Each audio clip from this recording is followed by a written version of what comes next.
Hello everyone, and once again welcome back to the PUBG Mobile Club Open 2020 Fall Split. My name is Varun Super Johnny John. Today is going to be day number 2 of the group stages, where we will see teams from Group C and Group D in intense action in the 4 games that we have lined up for you guys. And allow me to introduce my co-caster and my co-analyst as well. Ladies and gentlemen, put your hands together for Fixes. Thank you so much, Johnny, for that wonderful introduction. But today, finally, we're going to witness some new teams coming up from Group C and D. And TTP is definitely one squad. And even Salty squad, if I last remember. So these two teams are going to face off against each other. And we have to see who is going to be on the top. Yeah, TTP and Salty squad being two of the big names that we are going to be keeping an eye out for, along with the newer teams that are going to be stepping into these battlegrounds. Because these two names, I mean, we have seen them in action firsthand when they came in for the PMCO Fall Split. That was 2019 though,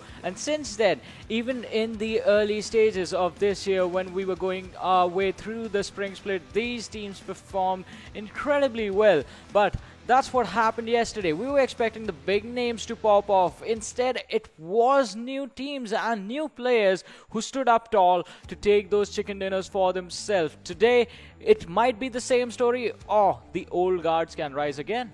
That might happen, but yesterday was all about those new teams. Like you mentioned, Rival X, High Voltage, even PWP stepped up in the final games. But there were a few teams that really disappointed us, like 971 Gladiators. That was one team that we had a lot of expectations from, and they just managed to get that one kill point in 4 games. Yeah, that one kill point is going to affect them in a long time. But talking about the format right now, we are at the group stages where we have 32 teams. Moving forward from here is going to be the semifinals, where the top 24 teams shall move ahead from here. And from there on out, from the top 24, only 11 teams will move on to the finals. You know why? Because in the finals, the 5 teams that played in the PMPL Season 1 have already gotten an invite to the finals. Yes, and that's a very good news. And we have Team Elementrix, Team Extreme, Team Shanmara, and the rest also follow. So, you know, I would love to see more of the Nepali and the Bangladeshi teams to also step up as well in this time around. Definitely, and one of the big names from Bangladesh, it's going to be 1971 Gladiators. They are going to be playing in the future, not today though. But talking about things, let's also talk about what's on the line for these teams and these players. It's the prize pool, it's the slots for the PMPL Season 2. The first position is going to get $2,600, second is going to get $1,600, third and fourth position are going to get $1,100, along with 5th to 16th position. But it's just the top 4 teams, in fact, who are going to be playing in the PMPL Season 2. I think it's more about the slots than the money, the more about the chance to prove themselves. But to prove yourself, you have to get a lot of points, and we will have to take a look at the point distribution table. And it's pretty standard. We have been following the system for quite some time, and if you win, you get 20 points, and if you come second, you get 14, and it goes down. And from 11 to 16, you just get that 1 point. But very crucial is that 1 kill, 1 point factor. We saw a few teams, in fact in the Pakistan region, if you remember, a team TUF, they were amazing. Yeah, they were amazing indeed, but this is South Asia, so let's have a look at the rosters and the groups and the squad rosters as well. Starting things off with Group A, we have PN Crew along with A1 Esports, Wolves Den, who had an amazing day yesterday, along with Satan. These are the 4 teams. 4 more in Group A are going to be Rame, Phantom Esports, Navi, and High Voltage. Even High Voltage had a high voltage play yesterday, wherein they are sitting on a really comfortable position in the leaderboard. Moving on to Group B, we have 1971 Gladiators, Rivals X, who are leading the leaderboards, if I'm not wrong right now, followed by PWP Esports, a team formed by some of the veterans of the scene, and Rising Nepal. And also in Group B, we have KS Invincible, 4 Archangels, T4M Official, and Kira Peace Flow. I think Kira Peace Flow had a very decent outing as well, but Team Phantom Esports was one team that we had to look out for. But taking a look at Group C, which will be participating today, we have KS Axe, 999 Axe, Toy Knights, DRS Gaming, and if you take a look at the next 4, and it's going to be Azrael Gaming, Souls of VD, NRZ Hunters, and Gods Reborn. And we also have to take a look at Group D, which is the group that will also be playing. You have some big names here. That's Venom Legends, Trusty Process, Salty Squad, Thunder Yeti, followed by the other four teams, which are going to be on our screen in just a second. And there you go. 7C Esports, Abrupt Slayers, E2, SOPM, and Angry Spring. So we have three teams. That is 7Cs. We have Salty Squad.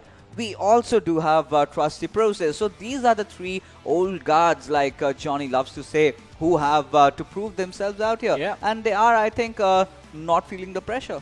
Or are they? Well, yesterday PN Gaming definitely felt the pressure along with 1971 Gladiators. So we are going to have to see if the old guards stepping in for Group C and D are going to stand up to the pressure and stand tall, or are they going to fall down yet again. But this time around, we do have to keep an eye out for the new names as well, as in Kings of BD and the other squads. Also, interesting thing, while looking at the roster of TDP, Shagar, the most experienced player, is going to be there along with some of the new players in the lineup. But one of the players who made a name for himself while playing for TDP last time, On Top, he's not going to be playing. Yeah, that's a shocker, to be honest. But that's what PUBG Mobile is all about. New talents coming up, and you know, a conglomeration of a good player with new players obviously helps them up, and you know, gives them a lot of advantage while they're in the game. Those experience does really count in such high stages. Yeah, and even last time, On Top and Shagar, they were really in sync playing for this team and had a good performance over there, and then went on to play with Elementrix in the PMPL, where they outshined themselves in a tremendous manner. But this time, it's a new season, it's new teams, it's new faces, and it is going to be new action. But it's going to be the new action on the same maps, which are going to be on our schedule, and it's going to be the same 4 games that we had yesterday. So for the group stages, the schedule remains the same every day, even though the teams that are playing is going to change. So today it's going to be Group C versus Group D. The matches are going to be same. First one, Erangel. Second one is going to be Sanhok. Third map is going to be Miramar, and fourth map is going to be Vikendi.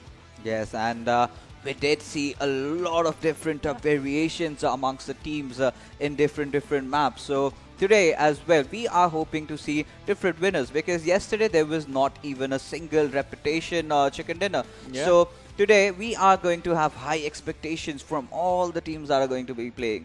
Definitely the expectations are going to be pretty high, especially with big names stepping in on the battlefield today. But talking about things, let's try and summarize what happened yesterday's in the game. With Rivals X taking the lead early on, we were talking about the big names sitting on the second half of the leaderboard for now. Do you think that the new teams have sort of, you pointed this out yesterday, I don't know why I'm asking the question, you said it was the hunger that the new teams had, if I remember correctly. Absolutely. It's the hunger, the determination, the grit that these players have grinded themselves up, not just during this first fall split and spring split, the duration, but throughout the inception of PUBG Mobile. So finally, a few teams have gotten that chance, and they do not want to miss out for sure. So I think we are going to see a mixture. So today's prediction from my side, I am predicting a few teams from the experienced squad to be performing well, alongside some of the new teams are generating, like we had High Voltage. They were playing phenomenal. Even Phantom Gaming, lots of new names came up, and PWP Gaming showed up in the last match, but sure they did. Yeah, they have to show up big time as well, and you're expecting the old guards to step in. I still want to see the new players in action. I'm always looking out for young, like the underdog story, the perfect underdog story, the Cinderella run, if you say so. But one of the teams that sort of had that Cinderella run the last time around during the spring split was Team 7Cs. They had an amazing performance during the group stages. They had an amazing run during the semifinals as well, but it was the finals where they fell a bit short. And this time, it is the same 7Cs, a few different players, and it looks like the team has strengthened up a little bit more. Certainly, certainly. 7C Esports is definitely going to be another experienced squad that we are going to look out for. Last time they came in, they were new. They did not know much. Now they know how to play under pressure, how things can get out of control sometimes, and you need to know how do you have to recapture that situation. So that is going to be very, very essential for the team, and I am really, really excited to see what is going to happen in the first game. Even I'm excited for the match of Erangel, which is going to be our very first game, and it's going to be starting really, really, really soon. One thing, Fixes has already made the prediction for how the teams are going to play. I'm going to ask you for a prediction on where the circle is going to be. Well, yesterday we saw a lot of Gatka circles. Yes. So today my money will be on the Yasnaya side. So it's going to be somewhere in the eastern side, but I would love to see a Stalber circle. Yeah, Stalber is also an interesting place. That's like extreme up northeast, and usually just have one or two teams heading in their direction. Even then, it's their backup drop plan, wherein the trajectory is just favoring the northern side of the map. So Stalber is one place that is highly underrated, but if you want to go for those sweet placement points, it's the perfect place to start the game at.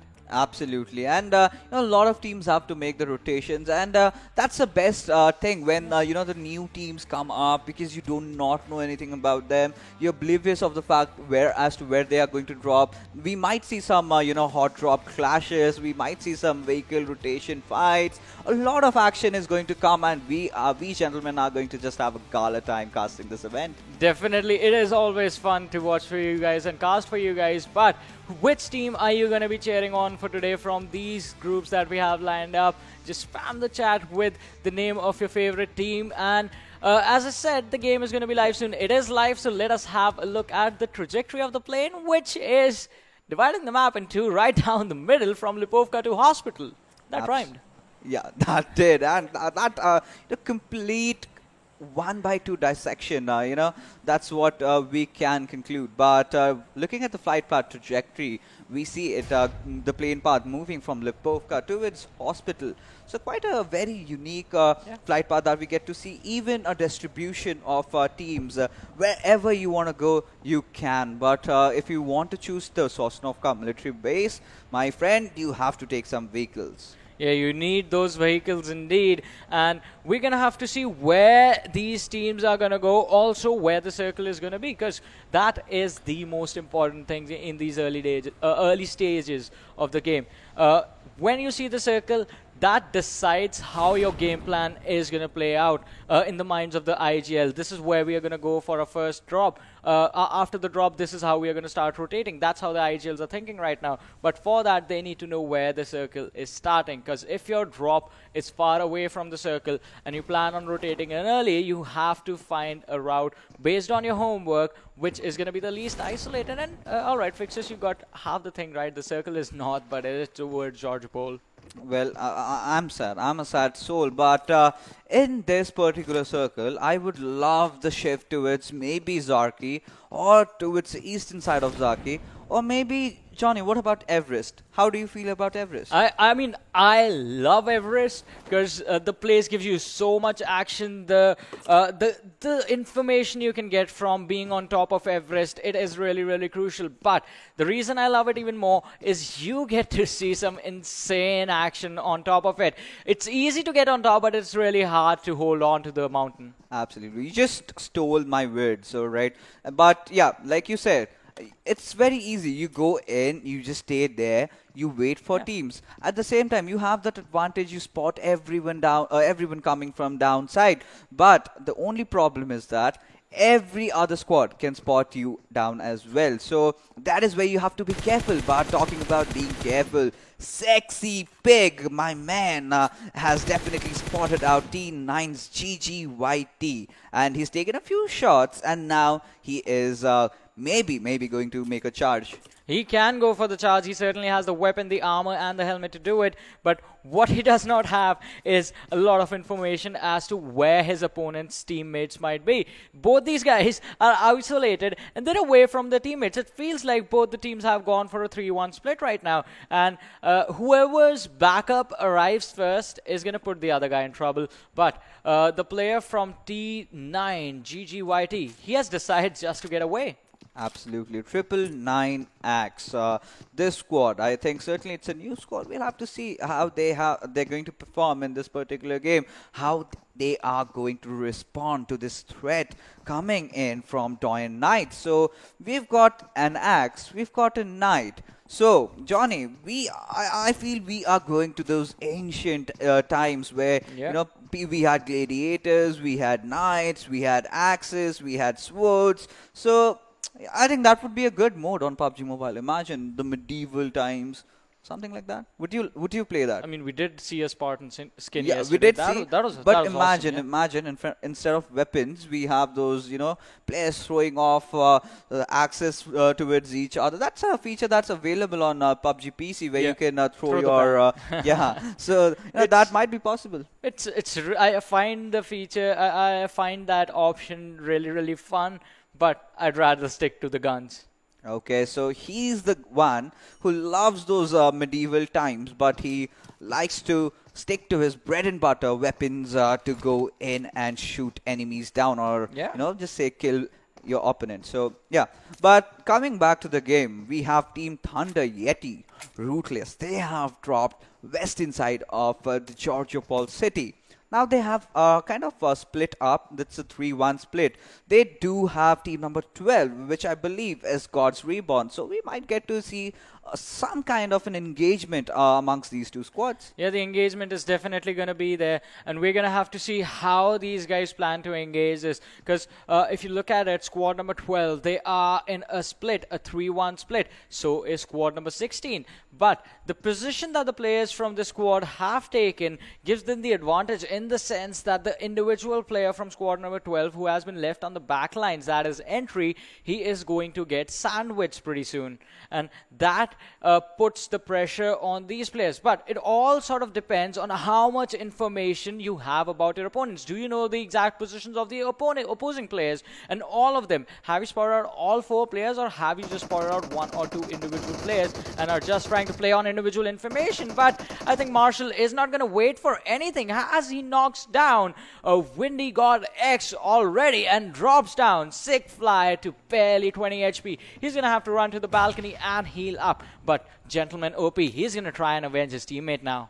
Yes, certainly that he will, but Ruthless is coming in real close. Marshall has also spotted Sick Fly, and he is retaliating. He is going behind. Demonic is taking a few shots down, and that's a good knock coming in from Gentleman, overexposing the body of Demonic, and he gets punished. Now, Team Thunder Yeti will have to focus on that revive, while God's Reborn's Windy God X gets another life. Yeah, Demonic being taken down can be an incredible thing for these guys, for the players of God's Reborn, but Windy God X, he needs a revive and he needs it now, otherwise he's going to be in so much trouble because Demonic is back in action and Ruthless has gone to the first floor. He's trying to cut off any sort of backup and watch out for any sort of backstabs because the shots did come in from the other players of God's Reborn, and now Team Thunder Yeti, their attention is split. You can see Marshall, he's watching out for the players right in front of him while his other teammates try to hold off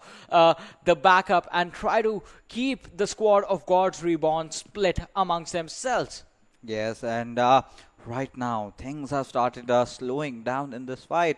All the players that were knocked down have been revived and they've healed themselves up, but Demonic does want to take that TPP and wants to hear out any kind of enemy movement, but right now he is kind of falling back. He knows he has to decide, and his entire team also does have to in this scenario per se. But look at Entry, he knows that every single movement that is happening in front of him, he's just waiting for the right time, right opportunity, maybe when the opponents sit inside the vehicle and decide to make a run for it, and that is the time when he will be shooting. Yeah, he needs to pick the perfect timing for that as well. Entry has the M16 in his hand. Ruthless, he's on the window. If he gets spotted out, that's going to be trouble for him. But Sick Fly, he has heal up. He's sitting at a decent HP right now to take this fight. But both the teams are just waiting for the other one to make a mistake. We saw this yesterday as well. Teams just being really, really patient and in a standoffish situation amongst each other, wherein it's not that much about proactive playmaking from one team. It's about both of them just waiting for the other one to mess up. And I think that has already happened as Venom's players, they are just going to charge on 999's GG Whitey and finish him off. The isolated player caught off guard and is going to be taken out of this game early on. Yes, that he will. But Wendigorex becomes a victim to Demonic. And there you go. The fight has again resumed down in the western cities of Georgia Paul. But gentlemen, he knows that he has to give another res onto its Wendigod. And by the looks of it, the gods do bleed, and that has been established right now. Demonic is trying to make that push happen. He knows this is the second time, and this can be capitalized on. But how is he going to cross this road?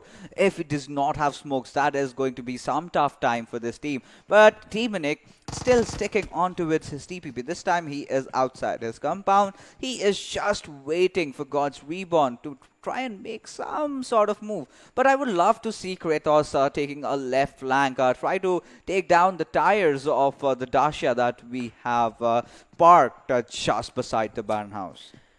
Yeah, we're going to have to see how this action plays out. But I think the best position in the game right now is going to be with the squad of NRG, squad number 11. As you can see, sitting on Zarki, quite comfortable, no squads around them. They can just be there for the next couple of minutes. I'll be honest, they can be there for a long time and not get worried at all. On the other side, AGS, as you can see them rotating through Yasnaya Polyana, they're going to be in some trouble if someone decides to gatekeep, which usually starts happening around this point. Yes, that it does. But there you go, the first airdrop. And well, DBS. Yeah, it has the kit. It has How the do you ghillie feel suit. about DBS? There's nothing in there. I did not see it. What gun was in there? That was DBS. Okay, I get it. I get it. I'm just being the dumb one over here. But looking at Team Thunder, Yeti, Kratos, Marshall, Ruthless, Demonic. Demonic certainly has been one player that we have to look out for. Yeah, he's going to be a player we need to look out for. But here we have the lads from 7 Seas going up against Stolty Squad. And one of the players is going to be taken down. It's going to be Gen Z, who's going to be not knocked down exactly, but he was forced to leave his vehicle out in the open and abandon it for some safe coverage. But 7 Seas, they need to be careful as well. As you can see in the minimap, KSX is in the distance. Yes. They are coming here. Absolutely, they are, and they will have to play their cards right. One small mistake and they're pretty much done so, because you cannot really risk things out. You cannot be in the open. That is what they have learned, and we know all these squads and realize the fact that you always need to have a cover when you're taking fights, not just in Erangel, but in other maps as well. But right now, the same fight, it's been going on since quite a long time. But we can see our Ruse taking down Shagar. That's a huge knock. But there you go. Marshall takes down Wendigod, and this is the third time that Wendigod has bled. Yeah, this is the third time he has been taken down. He needs to figure out a way to get the opening on the other side and not just to keep his team in disadvantage. All right, you being a former player, you being from the competitive scene yourself, this is going to be my question to you. How do you think these two teams, either one of those, can break down the situation and either try and finish off the opposing team or just get away? Well, it's pretty simple. Throw a few grenades, take down one single member, and then just make a push. As easy as it sounds, ladies and gentlemen, it is not. So right now, we have God's Reborn, Entry, Wendigod X, 69, and Gentleman, OP. So quite some unique names. But, you know, this is a squad, God's Reborn, by the name. Doesn't really sound. They have been taken down a lot of times. But are they going to get reborn from the ashes? That is the question over See, here. the impressive part is even though Windy Godex has been knocked down 3 times, he hasn't been finished off yet. He's got a god in his name. Yeah, he's still surviving and somehow just keeps getting on information as to exactly where the shots are coming from. I mean, let's be honest. Whenever you're trying to flush for information, whenever you're trying to bait for information from your opponents, you are risking getting knocked out. And that's the important thing. As long as you do not get finished, your team is not necessarily going to be at a massive disadvantage. But this circle, this is going to put a lot of teams in trouble. There's like let's just say, what, 30% water in there? I think I would go with 40. But apart from that, you can look, this is a new area. So now all these teams will be put up to a test as to how well they know the northwestern side of the map. You've got some plain lands, you've got some hill compounds. You just need to figure out which one's the one for you. But we can see Gamer here taking down Miracle. This is going to be a big kill if he does confirm that. And TDP somewhere has been seeing really off, but there you go. Blaze comes in. I think it's Lazy that comes in and takes a retaliation knockout here. Yeah, the retaliation knock is definitely going to come in, but you need to go for the finishes as well, as TDP Miracle is going to slowly and steadily try and survive. TDP Sugar, he was back on his feet and now steps into the action as he goes for the finish on the players of AJ. And TDP is going to lose a few of their own, but Sugar, he's not looking to stop. Gets another one out of the action. 2 kills confirmed, and Max, you're shooting at the wrong area. Finally spots out Sugar. The pixels were there, but Sugar, he was healing right in the edge, and Max ran on a reload. His armor is gone. Sugar somehow needs to survive. Does not have a first aid. All he has is an energy drink. If he can grab a first aid from his teammate and then heal up,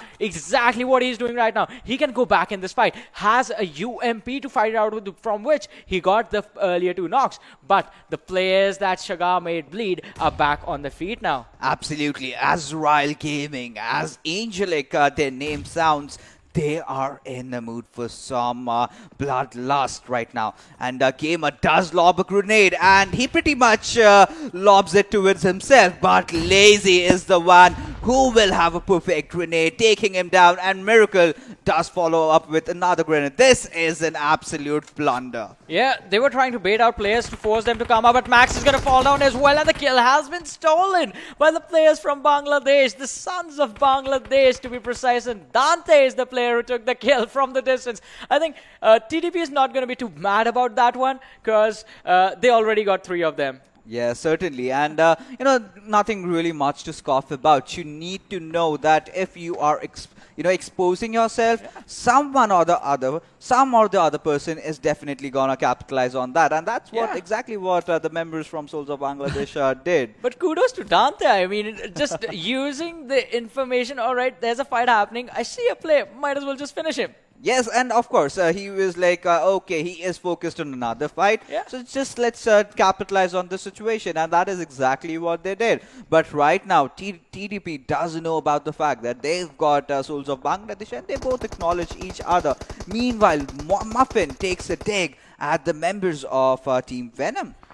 Yes, that is indeed, but the fights are not stopping. Team Venom gets into the action as the players are going to keep falling down one after the other, and it is a troublesome situation for them. But right now on our screens, we also have Sugar, who has, in a sense, been surrounded from 2 different directions. Yes, and Abrupt Slayers are really getting themselves a bigger part of the action going on. But Team 7C, they are just beside Team TDP. This might be a good battle, but meanwhile, Sanox takedowns T9's Godfather in a duel that they were having earlier. But Dante and Reaper will have to be very careful. They are having a compound which is on the lower side compared to where Team TDP is. But Sugar, he is on the rooftop. But I'll tell you, that is going to be a very bad position, because if 7C's Storm OP decides to throw a grenade on, and he'll be easily knocked down. And what just happened with Azrael Gaming just earlier might be the same reason of demise for Team TDP. Yeah, they can suffer the same demise, but they need to be careful as well. On the other side, 999, they are in a tough situation. Salty Squad taking a fight as well as Sada, I think I read it correctly, has taken a knock for himself, and it is the player of T9. They have spotted them out in the open. Max was trying to run across the street, but now has been stopped dead in his track, and here comes One Rillion taking down the players of Gods Reborn. I mean, see, I believe I've casted a lot of One Rillion games. He was a member of Team Elementrix, if I'm not wrong. And we see a lot of players of Team Elementrix perhaps, changing their squads and forming new rosters. So, that's a good thing and a bad thing as well. But there you go, Entry taking a knock onto its Doin Knights disconnect.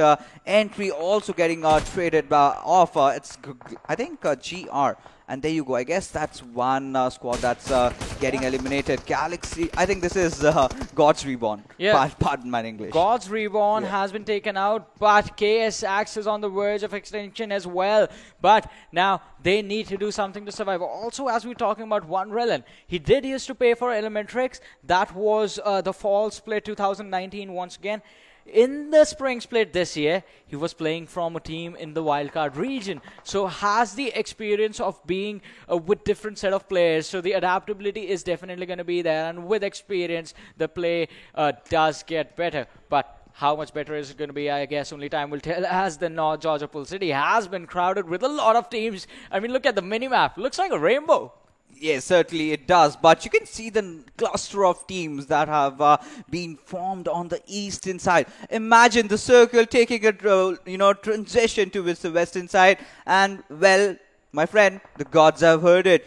The circle goes all the way down to the western side, and you can see a countless number of teams are going to make a move. Now you can see Team ASL is already on the prowl. They are going in for the safe position, but a lot of these teams, Team TDP, Team 7Cs, Team Souls of Bangladesh, everyone has to move in, and we get to see a lot of fights happening. There you go, Hungrybox getting taken down by the members of Team Salty Squad, I believe. Yeah, but 7Cs, they are going to be in a tough situation as well. Looking at the minimap, their backs are exposed to squad number 16 and squad number 6. One team that is in a really good position right now, it's going to be the squad of NRZ, who all the way from Zarki have found a way to get into the circle quite early on. KSX is going to be in trouble as just one lad surviving is going to be taken down, and there goes the squad of KSX. Yes, KSX are really biting the dust down over here.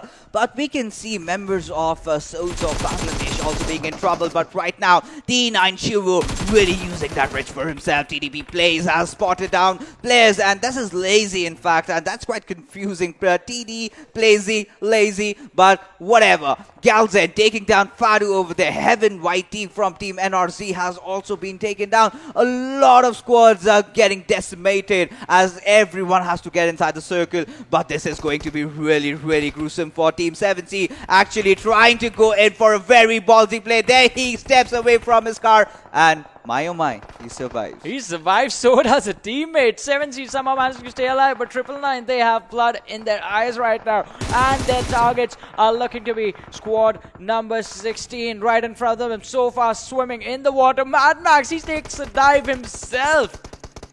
There you see, grenades going on. Everything is absolutely pandemonium over here. You can see nobody has yet taken those hill control right now. You can see Team 7C's Hungrybox has been knocked out, and he is crawling downside towards Reaper. But right now, TDP still have a compound for themselves, and T9's Mad Max has taken down Thunder Yeti's Demonic.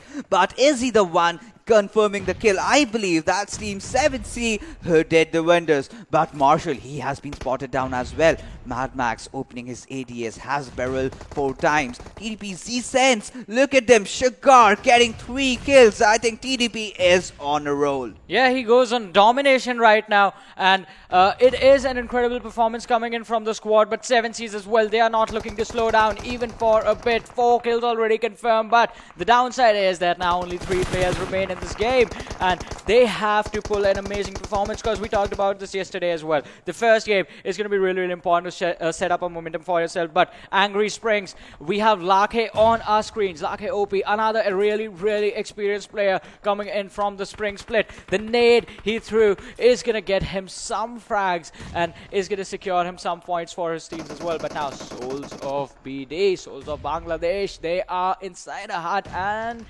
so are the teams right in front of them. So the cover has been exchanged by both of them. 7Cs, they are playing the Ridge, but the nade from the squad number 19 is going to make sure that TDP is not going to be moving at all. And it was the squad ES2 OPM. And Touter did score 3 grenade knocks just right now. 1 grenade and 3 players. Boom. There you go.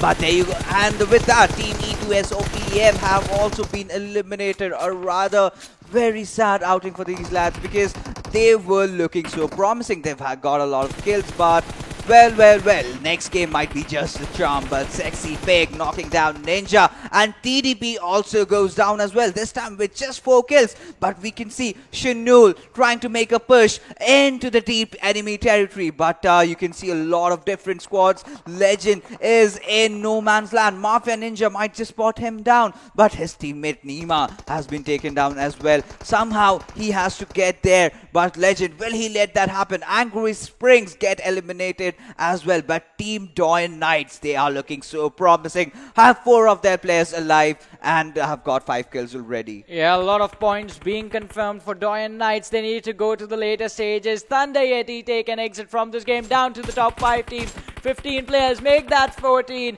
as Sexy Pig is going to drop another one. I like this guy's name and he is living up to it as well. These guys, Doyen Knights, they have a lot of kills confirmed already. To be precise, the exact number is 7. So in terms of points, they are doing pretty well. But you know who's doing even better? It is going to be Souls of Bangladesh with 11. Yes, certainly they have 11 kills, but are just shy away from 1 player being dead from their team. And they have deployed smokes everywhere. But there you go, Nova X dropping a grenade onto its Mafia. But right now, Souls of Bangladesh are definitely capitalizing on that Ridge that they have. But they are oblivious of Aruz. He's just, who is just, looking at them, waiting for the right opportunity. Because one of their players has been knocked down. And now is the right moment for Aruz to strike from behind. But he also does acknowledge the fact that Team Doyen Knights are right onto its northwestern side. Yeah, he needs to be really, really careful. Aruz, the last remaining hope for his team, is going to try and get as many placement points as he can. Fighting opportunity has gone away, but this could be the saving grace as Doyen Knights, they are trying to go for a sandwich situation, and one Relin, he does get another one as the number of kills goes up by 1. 8 confirmed, but right in front of them is going to be the open edge area. None of the teams are inside the circle right now. Everyone is on the edge or a little bit further away, but 2 teams who are in a really good position. It's going to be Abrupt Slayer and Doyen Knights. I believe Doyen Knights do have a good chance to get a chicken dinner. They've got the highest skills. They're looking so promising, but Sexy Pig taking down Aruz as well. With that, down goes 7C Esport, but a very good outing coming in from their side as well. But right now, we have Team DRSS Gaming's Mafia Ninja. We will have to see. He is the last surviving member of his squad, and he has sort of given away his position. I really do not understand the reason behind why would he take a shot, but there you go. Doyen Knights going against Souls of Bangladesh. 2 players have already been knocked down. One Relin does not really care. He is looking somewhere else. He knows that his teammates have got his backs covered. But Dante, being the last member surviving, 11 kills for Souls of Bangladesh. Are they gonna pull off a clutch? Is he going to do that? Dante did try to open up, but then instantly realized he's just last member surviving. He has to prone down. He needs to get those position points coming in. He needs to at least reach the top 2. Yeah, he is in the top 3 already, but top 2 is going to be a big challenge as Doyen Knights, their players are being revived now back to a 4-man squad. Abrupt Slayer is the team with the next big man advantage right in front, and I think Dante is going to be finished off, and yes, Disconnect just disconnects him from the server, and Souls of Bangladesh take an exit, but Now, Abrupt Slayer taking advantage of the aggression coming in from Doyen Knights. Drop down a few more. Once again, one player has been finished. 3 players survive, and it is a 3 versus 3 situation. Even Abrupt Knights, they lost one of their own. It's just the burnt up, the blown up UAZ in front of them that's protecting them. But Sexy Pig with the flank can dish out a lot of damage, which he is actually doing quite perfectly. Just keeping the players cornered and allowing his teammates some space to breathe. Yes, certainly he will. But right now, Team Doyen Knights have deployed smokes throughout the circle, as they also have to enter alongside Abrupt Slayers. And by the looks of it, if it goes to a heal battle, Abrupt Slayers are in a lot of trouble. I do not know how many heals do Team Doyen Knights have, but right now, what I definitely know is that Sexy Pig is on a prowl. He does not want to stop. He has been spotted by Joker. Shots have been taken down already. Heaven really trying his best. Disconnect, trying to provide that cover fire from behind alongside One Drillin. Will Doyen Knights get the chicken dinner, or will it be Abrupt Slayers? Yeah, that is going to be the question that's going to be answered in a few moments. As Abrupt Slayers, they have been cornered into a shack. And in just the final moments, we shall have the final circle as well, when these teams will be forced to fight it out. We have Abrupt Slayers charging in, but they are going to be taken down. Disconnect stepping in big time, gets the second one as well. Just a few more to go. And the Doyen Knights, they will have this game in the bag for them. One Rillen, he's trying to look for the final finish. The final 2 players left standing. But Joker, he's not going to have it. Fighting around the airdrop. Disconnect is going for the trade. Joker is quite low, and he is going to be able to secure this one for this team, if I'm not wrong. The last fight being super chaotic. Yes, that certainly was. I mean, the way both of these teams have played, that was phenomenal. Doyen Knights and Abrupt Slayers. Oh my goodness, both of them had to get inside the circle. They had the smokes right. And my, oh my, what a game. Yeah, what an amazing game. But let's not forget the player from E2S OPM, Daughter, the nade. It was incredible. Just shutting down the players of TDP, who before that were on a really good roll. Absolutely, that they were on. And the best part I loved about this game was the unique circle that we got to witness. You do not see that circle happening often, and that was a true test for all these teams, that you need to know your map really well. It has been a long time since I've seen a circle in the North Georgia Pool City, to be honest. Long time. Me too. Yeah. So it was fun, because then the level of aggression sort of builds up in the game, as we saw the early stages being quite slow paced, but in the later stages, once the teams have made their way to the city area, you don't really have much options. You will have to fight it out. But talking about fights, let's have a look at the MVP, the person who got the most kills, dished out the most damage in this game, and it is going to be Disconnect from Doyen Knight. 6 kills, 694 damage, 26 minutes 15 seconds survival time, and distance covered is 6.88 kilometers. I mean, the way this player played, he was disconnecting everybody from the lobby that he saw. Most of the kills came during the last phase of the match, and we have to give him some kudos out there. And he really put his heart in. One Drillin was also really good from his squad, providing that a very essential cover fire. So Doyen Knights really having a first good game, and I think One Drillin must be a happy man right now. I mean, they have to be happy indeed, because they got a lot of kills for themselves and did have a good standing, a good outing in this game. For now, the leaderboard is not going to change that much, but the match standings shall change. All things as the teams start to stack up points, one map after the other.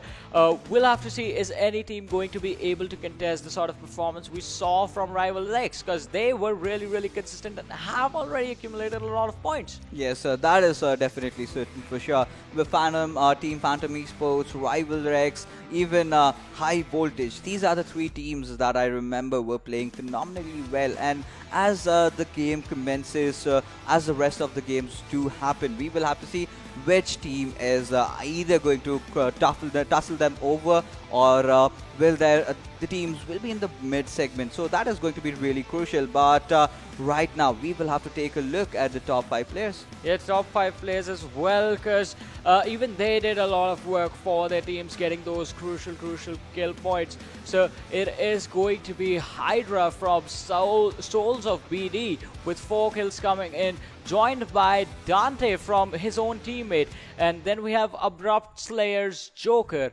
along with Sexy Pig from Doyen Knights. I really wanted Sexy Pig to get the MVP. That's a nice name. I mean, that's a nice name. That's a fun name.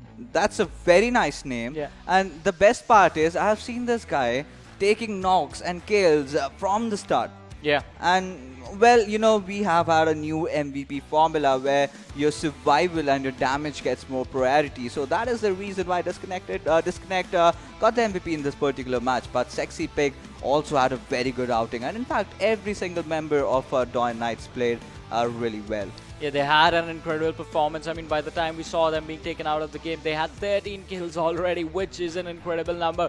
And that is even better when it's your very first game of the day, on your very first day of playing. That sets up the momentum for the rest of the group stage. Talking about momentum in the standings, let's have a look at the standings for this game and see how many points did they actually get. Abrupt Slayer getting the chicken dinner with 8 kills, 28. But look at this, Doyen Knights right behind them with 13 kills to their name, 27 points. Souls of BD also having an amazing, mind-blowing performance, in fact. 21 points for them. Angry Springs coming in on the 4th with 11, and the points are going to be tied up with 7G Esports 11. 7G Esports, the way they survive Aruz, I still remember it's really hard to kill the lad when he's the last surviving for his team. Following them is going to be E2S OPM with 10 points. They also made a lot of chaos for the other teams. It's just the placement points that are lacking a bit. As far as the kills go, I would say 7 is a good number to be at. Yes, certainly 7 is a good number, but TDP, the way they was playing initially, they could not really enter inside the circle. But taking a look at the bottom half of the table, you can see Azrael Gaming, God's Reborn, Salty Squad, that's a big name, who is right now struggling in the bottom of the table. But you know, this is just the first game. Maybe Miramar or Sanok or Vikendi is a charm for them. Well, we're gonna have to find that out in the future, because coming up next is gonna be the map of Sanok, which changes the pace of play for the players that are gonna be playing in these matchups, because it's a bit more fast-paced. The teams are closer together. If you get into a clash as soon as you're dropping, it's really hard to avoid them. On Erangel, at least if you're dropping with another team on towards Yasna Puliana or be it the Georgia Pole City, you can try and juke them out throughout those compounds, throughout those buildings, and then take the fight when you're with your teammates or in a comfortable position as far as the loot is concerned. But on Sanok, that is really difficult to make it happen. But as I said, that map is gonna come up shortly, right after a short break, so you guys just stay tuned and keep watching. We'll be right back.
everyone, and once again, welcome back to the PUBG Mobile Club Open 2020 Fall Split. My name is Varun Super Johnny John. We're in the group stages, wherein it's day number 2, and teams from Group C and D are stepping into the action. It's time for match number 2 as well, which is going to be played on the map of Sanhok. And this time, joining me forecasting and analyzing the game and breaking down the team's performance, ladies and gentlemen, it is going to be the man who we introduced yesterday, Phoenix. Thanks a lot, Johnny, for the introduction, and I'm very exciting because last game we saw a very tremendous game from all the teams, and I feel bad for Salty Squad because they are a very nice team, and TDP as well. They proved themselves that they are one of the best, but they finished so early. Yeah, TDP took an early exit, but still they got a little few kills for themselves. That's going to keep them in a really comfortable position because that was just the first game, and they still have 3 more matches to go, out of which the second one is just about to start in a matter of minutes. It's going to be an intense one, but Abrupt Slayers, they're going to have a good start. Souls of Bangladesh are going to have a good start with the kills that they got along with Doyen Knights. Yes, that's also important. And Doyen Knights got 13 kills with 14 placement points. What if they got the chicken there? They are on the top, but still they got 27 points, which is also amazing. And if I go with this match, maybe Doyen Knights are going to get a chicken dinner. Yeah, Doyen Knights might just get the chicken dinner this time. I mean, that's what they missed out on the last time. One Rel, and he's going to be happy about the kills, but not happy about the missing the chicken dinner along with Disconnect. So we are seeing this one thing that I missed out on was the fact that players from a really big team called Nepali Honi have been spotted in different teams. Like Lakhe OP, we saw him as well, along with Disconnect. And it is a team that was very well known, played the Fall Split 2019 PMCO South Asia, making it all the way to LAN. And even during Spring Split, they had a good performance, but this time the players have been separated from each other and are playing from different teams, even though the performances from those teams have been incredible. How far can they go? All those little mistakes that were made in the last game, can you fix them now and move forward in the standings? Because these teams aren't just battling amongst themselves, they're battling the teams from Group A and B as well, who played yesterday. Yes, that's true. And Sanhok, if you talk about the map Sanhok, we saw a very fast game, and if you don't respect the circle, the blue zone is not going to respect you because the damage is going to get high after every circle. And if we talk about 1971 Gladiators, that's why they are lacking in yesterday game. They just died inside the zone, which is very unfortunate for them. Not just them, it was 3 teams yesterday who struggled to cross the city of Paina just because the circle made a massive shift towards the Ruins Island. So it is going to be an interesting one. I certainly agree with that. You need to step on your rotations early on, but as we were talking about rotating, before you rotate towards the circle, you need to land on the map. And for that, we need to have a look at the trajectory of the plane, which is from Lakhawi all the way towards the southern side of Camp Alpha. So once again, a center-oriented trajectory, just like Erangel, but this map is quite small. Yeah, that's true. And maybe this, if I predict the zone, I think the zone should shift towards the Hathan because the Hathan have a huge amount of compounds. And if you throw some grenades, maybe 2 or 3 players get knocked if they are in the same place.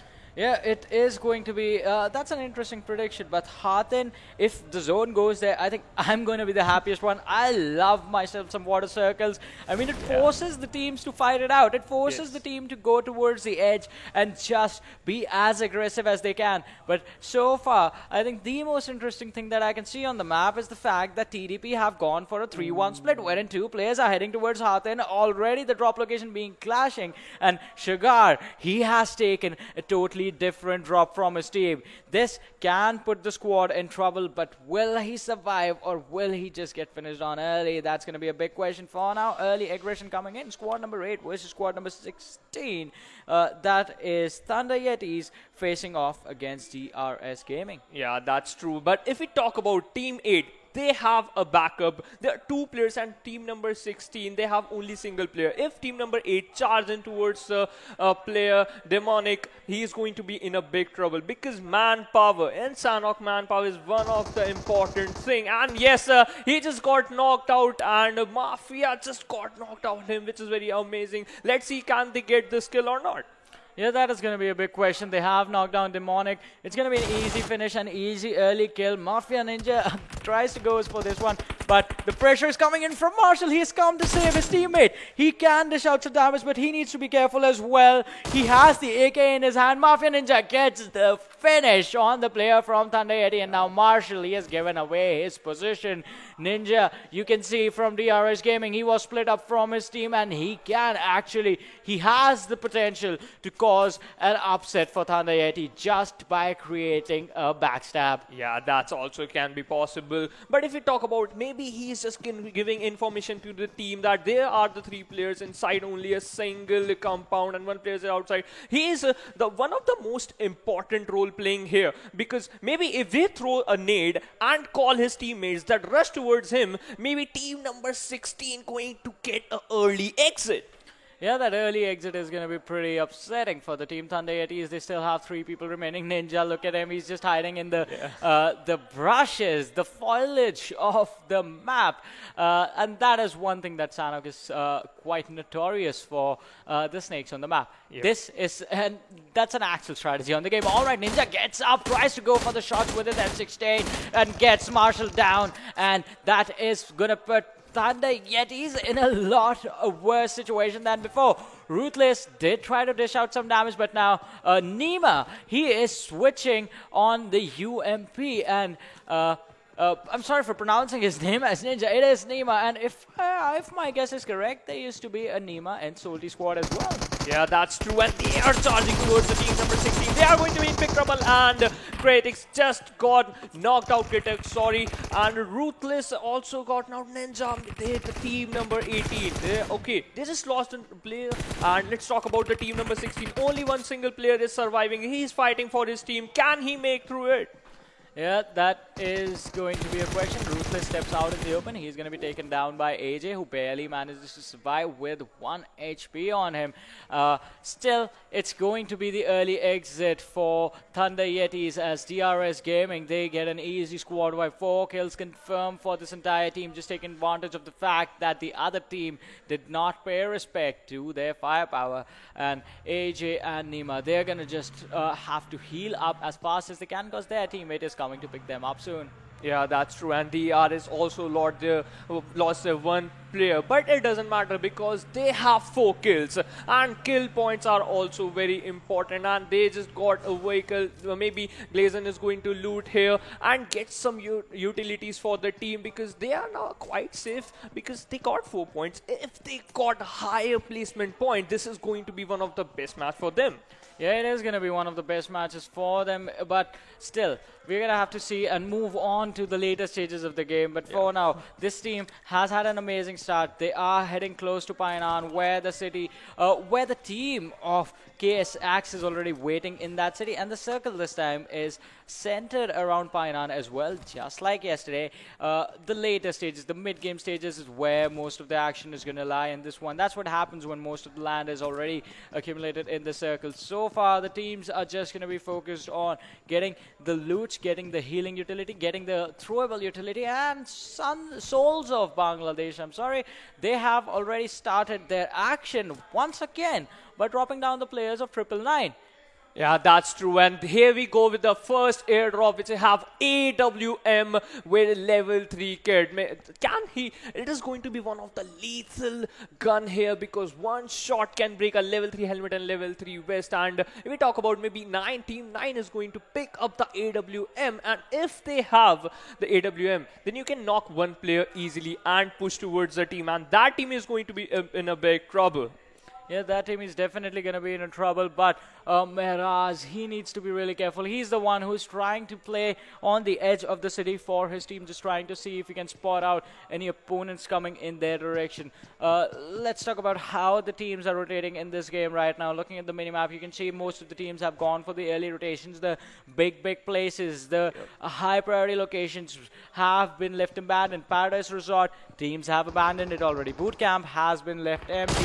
It's just the city of Painan that's in the center of the circle where most of the action is taking place, and it looks like KS Axe, they have already started fighting their way against the team of Doyen Knights, and an interesting one as one of the players has been dropped really low by Sanox. Yeah, that's true. Maybe they and Nice just take a fallback from here because they need some more points because they already got second position in the previous match. And if we talk about T9 Mad Max, he also spotted the team number 10. He just wants some knocks so that his team going to be pushed towards them. And team number 10, Souls of Bangladesh, they already got one kill maybe. And okay, Dante is just got knocked out.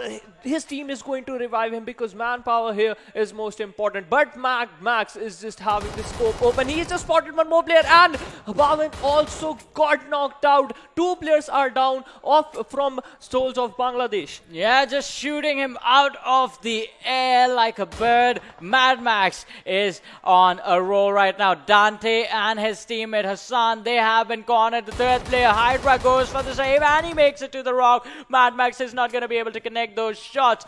This is retaliation. This is revenge from Tipple Ryan for losing their teammate GGYT, and this is something that they need to pull to their advantage. They have a 2 versus 3 situation in their favor, but after the revives, Souls of Bangladesh, they are going to be back in action and they are going to be angry. Yeah, that's true. Team 9X just revealed their position. Now, if we talk about Team 10, Souls of Bangladesh, they know where are the players. They know the location as well. Can they charge in, or they're going to be here some more time, going to make some more changes? And if we think that they're going to rotate from here, fall back from here, or not going to take fight in an early game, and if they did this, maybe they are a bit safe. Yeah, they can be a bit safe as long as they hold these compounds. They need to hold on to the position and try and survive. But if they try and move out, they are going to get punished really, really hard in this one. On the other side, a lot of teams other than these guys are going to start to close on the city of Painan. T9 and Souls of Bangladesh, they are still quite far away, along with another team that is Gods Reborn, right close to them. Yeah, that's true. And if we talk about, there's no team inside the boot camp, and if the zone shift towards the northern side, most of the team have to rotate, and if the zone became in the boot camp, then this is going to be big trouble. And if we talk about team number 5, they are also want to spot some Doan Knight players. Maybe he just got hit, and he also knocked one player in the early game, but let's see what is going to happen. Andy RS Glazen just staying in the Painan. They also got 4 kills, but 3 men down. But it doesn't matter sometimes, because if you have a high amount of kills and if you got placement point, this is going to be beneficial for you. And if we talk about our airdrop too, here comes the Groza, the beast, with a high amount of damage and level 3 kit. Yeah, the Untamed Beast. Along with that, the Tax Stock as well. So if you have an M4 or an assault rifle, you can use that to your advantage. All right, let's talk about this. Painan, it's definitely going to turn into a death valley if the circle keeps on moving there. I mean, teams have already taken positions around the city, and in the city, KS Axe is ruling right now.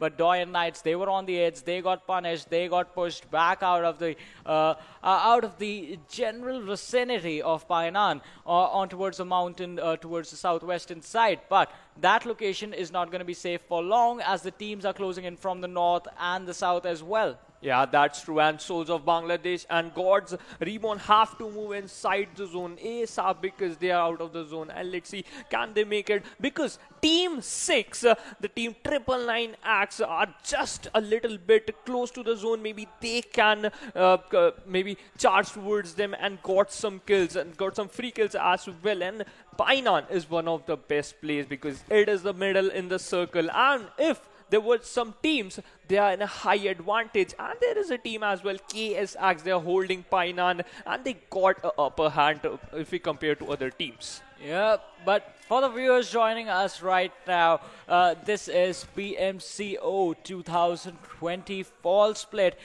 Match number 2 of the group stage is being played by the teams of Group C and Group D on the map of Sanok. One team that has taken exit, it's going to be Thunder Yetis. Apart from that, all the 15 teams are still in this one. 58 players alive right now on our screens. We have Gods Reborn just climbing the mountain, and mountains are also interesting on Sanok because you can see from the peak to the peak there's a dip in the middle, and sometimes if you're trying to fight on from the dip to a team that's on the top, you can get third party. Third parties are really, really prominent in this map as well. And teams usually just try and avoid that low ground as much as possible. On the high grounds, you have those compounds that can give you some cover. But for now, still a really, really slow Sanhok. Yeah, that's true. And Cord's Reborn just moving inside the zone, scouting that if they found a team, they just have to move inside the zone. Maybe they can take a fight, and maybe they can keep the zone as well, because there are some teams which are out of the zone, which Souls of Bangladesh. They also have to move inside the zone, and as well as Abrupt Slayers. The chicken dinner, they got the chicken dinner in the previous match. Can they get the chicken dinner in this match as well? Let's see what is going to happen. And Entry, the player of team number 12, they are moving inside the zone, and T9, Mr. Jerry, he's have a nice name. Yeah, that's a nice name, Mr. Jerry, but the gameplay should reflect the name as well. So far, not much action in this. Teams just holding on to those compounds and those crucial covers that they have. TDP Shagar on our screens right now. Just trying to find and see if we can get some upgrades, or if we can find some more healing utility just right now with one first aid on himself. Yeah, that's true. And if we talk about Trust the Process and Venom, both teams are very close to each other. And if I go with Trust the Process, if they white team Venom, maybe they are just showcasing that yes, they played, they have the opportunity, and they have the they have the gunpowder as well, and they want to prove as well with Venom. Venom have a high ground. They have a little bit of advantage. They can spot players easily. Yeah, they can spot the players easily, but it is a debate as long as time itself. Will you take a high ground without any cover, or a low ground with a lot of cover? Yeah. And that's the trade-off that you are always going to have to make. Like we saw from Team Venom and from TDP. TDP on the low ground with the huts surrounding them, and they have taken cover in those huts. On the other side, Venom, they are just forced to stay on the high ground, wait for information by proning down on the ground. Yeah, that's true. And we are just 14 minutes of the game, and only 15 teams are left and 58 players alive. We just lost only one team, and the zone just shifted a little bit towards boot camp. Can this be a lethal for the teams who are outside the zone, which is team number 9, 11, 17, 20, and 18 and 10 as well?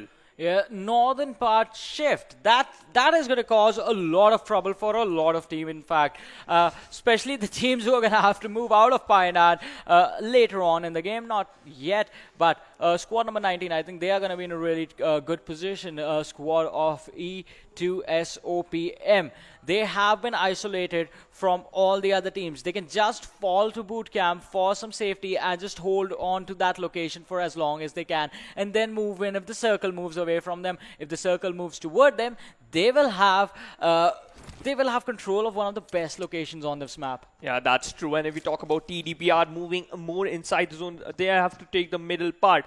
But maybe they have to take a fight with team number 8 as well. Venom just spotted a player and knocked out as well between the fights, but they just give a revive and moving forward. And DRS Gaming, they are just waiting for the teams. And team number 5, KS Axe, they don't have to move anywhere till they are inside the zone. And ASL Nova X taking shots from the bridge. Can he knock some players of Souls of Bangladesh? And if they knock, they have a card, they can push them and maybe force them to do some mistake. And this game is going to be towards team number 18. Yeah, they could have done that, but they decide to avoid the play on the other side where the play is happening. It is on the side of TDP. Trust the Process going up against Venom.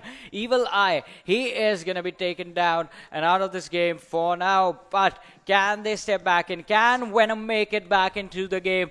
But on the other side, TDP, they were fighting from a low ground advantage. We do see squad number 18, Abrupt Slayers, just trying to find a way away from the blue zone. They are prioritizing their rotation instead of forcing a fight, which is a good decision. Always the final circle over kill points. Yeah, also because they have to move inside the zone. But the interesting part is they have a 2+2 split. Can this going to be in there? And if we talk about 7 C's player got knocked out by team numbers in Souls of Bangladesh, showing domination, and one more player got knocked out of 7 C's. Only Hungry Box is the last man surviving for the team. Can he make through the team? Maybe he can cut. Okay, it's the Souls of Bangladesh just finishing the knockouts and getting some kills as well. Only single players is surviving for the team 7 Seas, and Dante, maybe he know the location. He's trying to just pin a nade out. Maybe he can spot some players, and 7 Seas got an early exit. He throws a nade. This could be a lethal, but no, the didn't connect to the players of 7 Seas. Dante cooking the nade for too long. Hungry Box can be taken down, but no, it overshoots, goes in the water. Hungry Box behind the tree, he's just waiting. Dante behind the rock. Both the players trying to bait out something, trying to force the player in front of them to make some mistake. Aruzu has already been taken down. 7 Seas, they are going to be in a bit of trouble. And Swords of BD, they step back. The 2-2 split working out really, really well for them. And now comes the blue zone, so they're going to have to rotate. Hungry Box needs to reach to his teammate to go for the revive. Aruz is trying to get behind some cover, but Hydra and Reaper, they are trying to go for the hunt. Dante is trying to jump spot a player. Aruz almost is going to be able to survive. Hungry Box making it there in time. Also the fact that Lakhe OP did start to put some pressure. The shots were fired in the direction of Souls of BD, and they had to run in some cover. Yeah, that's true. And Angry Springs are angry because they need some kills. They are hungry for kills. And 7 Seas somehow survived the domination performance by Souls of BD. And Hungry Box just knocked a player and finished him instantly because he just want to take revenge of his teammates. And 7 Seas have 2 players alive. And they did a very nice job. They just knocked a player and killed as well. And Hassan is inside the wall of smoke. He's just taken Bucky and maybe trying to move in, but a lethal damage of a bomb. Can he survive? He's just moving out of the smoke grenade because yes, he just want to move inside the zone and take a cover, but he's just surviving on 1 HP and he just got knocked out by AGS.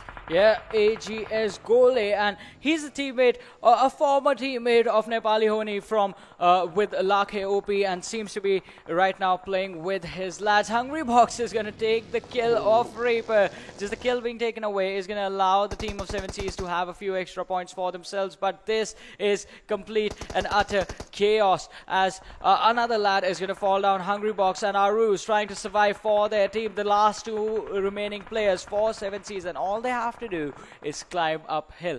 As we said in the last game, sounds easy, right? Yeah, it's not. The teams have spotted them out. Yeah, that's true. And GR entry, he just want to block the entry because he don't want anyone to move inside the zone. He is inside the zone. And if we talk about Venom Gulsava, also got knocked out. DSAG knocked Toip of Z Sense, and DRS Legend also knocked out TDP Miracle. TDP is in a difficult position from here if we look at the kill feed.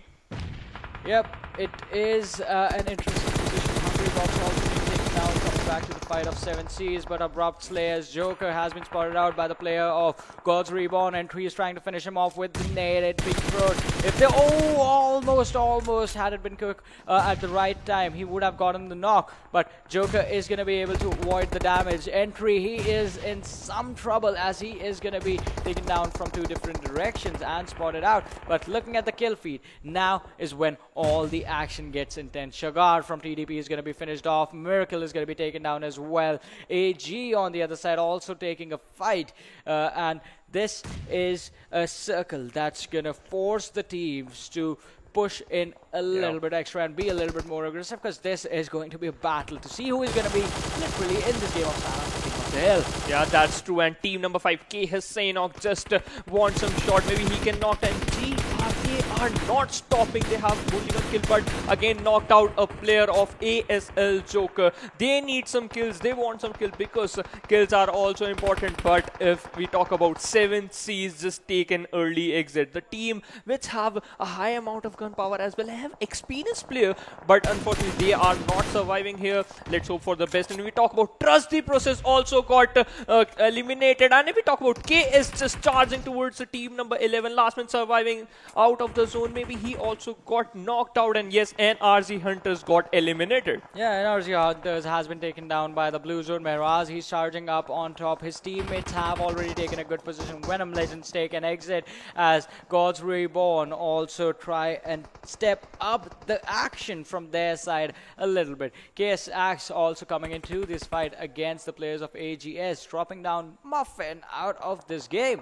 Yeah, that's true. And if we talk about KS is very close to the player of Gods Reborn, and If we talk about team number 8 is also close. There is a cluster of team. Can DRS Stickfly spot a player of KS, and he spotted, but unfortunately he also got knocked out. There's a cluster of this demolition teams that we can saw. JR Windy Cortex, not a player of team number 20. He spotted another player. Can he kill? Okay, he just eliminated another team. They are playing very nicely, and maybe he's just going to revive his player because manpower is very useful for them. It is always useful, but you need to be careful as well. If your player got knocked down, you need to clear out the position from where he got knocked out first, and then go for the revive. Doyen Knights is also going to be taken out of this game as the last remaining survivor is going to be finished off, and Miraz from KSX is going to be finished off. Another early exit for a really well-known team. Gods Reborn entry is trying to run up, and he has to be careful as DRS Nima is waiting for him on the other side. This can be a crucial one for Nima. If he actually manages to get a few more points, he's going to be in a really comfortable position because the team already has 9 points. And taking early exit now with 9 points, I think that's not bad enough. It's still a good spot to be in. Maybe best if they caught okay, they are in the top 6. Maybe this is a right decision, but maybe he's just going to fight some more kills. And we are in 23rd minute, 15 players alive, 6 teams are there. Still they have to move inside the zone, and the zone is a very crucial shift. The zone is in open, and Azrael Gaming just finished at team slot. Okay, position number 6. Azel Nova X not out. Gentleman OP, Blade Sobel Salty Squad, T9 Mad Max, they also get a knock, and let's see what is going to happen. Yeah, we're going to have to see what is going to happen indeed as squad number 18 is moving at Abrupt Slayer, trying to step into the action, but Gods Reborn entry gets a knock for himself on the other side. Salty Squad still surviving in this one, and now is when we are down to the top 4 teams, 11 players surviving. Entry running down the mountain on the other side. Is he actually going to make it? I don't think so. The answer is no, as he gets taken down. Top 3 teams remaining, 7 players alive, and 999 also takes an exit from this game. Salty Squad, they look to be in a really good position, are inside the circle and have the numbers advantage for themselves as well. 6 players remaining. Salty Squad, all 4 players, 1 player from Gods Reborn and 1 player from Abrupt Slayers. Abrupt Slayers, if they make it into the top 2 yet again, that has to be an incredible performance. Really consistent performance from the team, and they actually do, because Windy God X is going to be taken down first. Salty Squad, they have nothing left to do. They are just going to run in. They are just going to finish off this last player from Abrupt Slayers who's hiding behind the rock, and we do see blah blah blah blah. That's his name. That wasn't me fumbling up. That was the lad's name. I really like it, and they do get the chicken dinner in this matchup. Yeah, that's true. Finally, Salty Squad proved that they have the experience. They showed the domination as well. A very nice game from Salty Squad, and Abrupt Slayers, they are also showing the consistent gameplay as well. They know what to do, and they also proved one more time in Sanhok as well. Yeah, it was an interesting matchup.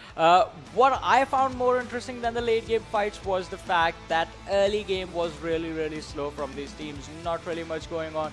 Just one fight happening, and that was just because of the early clash of drop locations. Apart from that, the teams just focused on making sure that they survived at least to the 3rd circle, at least to the 4th circles, and that's when the chaos sort of started. When every single team was forced to run uphill the same mountain, and Salty Squad, they just got super lucky with the PUBG gods, because they were on the other side and the circle was on close to them, in fact, and when the teams had to come down, they just were there to pick up the kills. Yeah, that's true. And again, we saw a last zone with the open area. This is going to be very difficult for some teams because you just have to prone down and spots player. Some players are very more confident and they know they are experienced, but some are a little bit get clumsy. And if we talk about Salty Squad, they have the 4 men alive, which is manpower and gunpowder as well.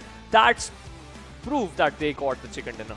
Yeah, chicken dinner is going to be theirs, but how many points along with the 20 for the placements did they actually get? We are going to find that out in a short while. Before that, there are a couple of other things we need to have a look at. That's the MVP from this game as well, along with the top 5 players from this game, and see how good the individual players were. So first, we have the MVP from this match, and it is going to be blah blah blah from Salty with 6 kills, 533 damage, 23 minute, 36 second survival time, and 3.07 kilometers of distance traveled. Yeah, that's true. A very interesting kill and very interesting name as well. He got 6 kills and got the MVP title as well. The name, it's just kind of very interesting in it, and he's playing very amazingly. That's why they have the experience, they proved this. And what are you thinking? I'm just thinking it's going to be fun to pronounce his full name every time he comes up on the screen.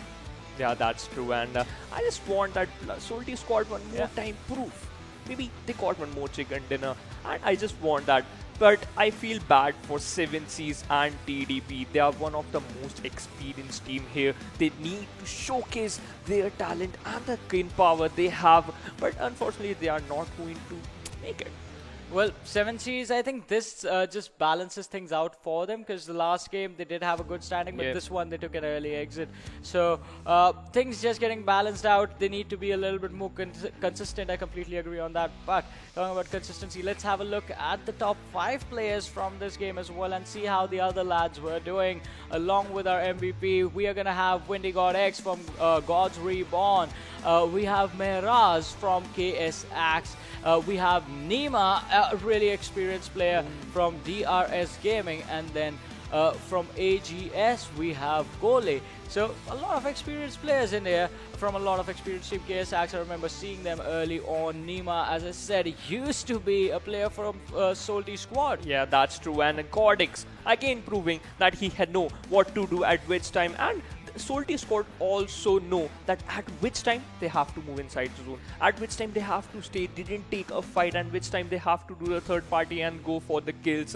They know everything, and that's why they proved that they finally got the chicken. And I'm very amazed by the gameplay of Salty Squad. Yeah, it was interesting indeed, but now it is going to be time to look at the standings for this game and see how many points the teams finally got.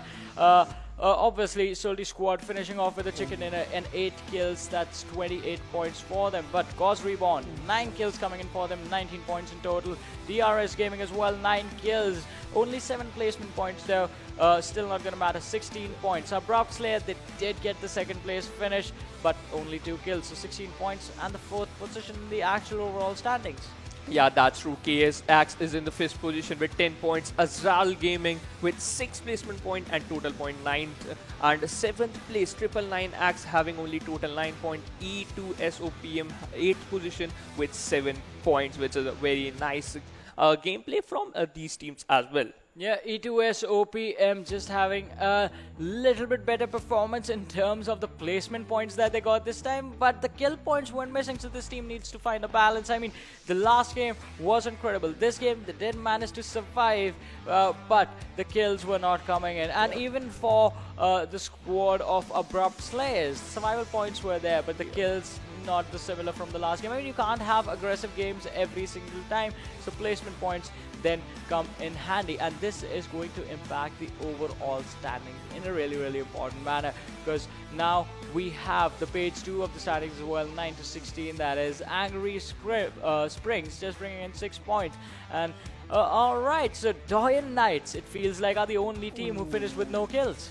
That's true, and Trust the Process finished at the 15th position. Thunder Yeti got 16th position, and Souls of Bangladesh got 10th position. They have only 1 single placement point but have 3 kills. Maybe they can improve their gameplay as well. And Doyen Knights, okay, a little bit of I think that they're going to be a very nice game, but didn't get a game.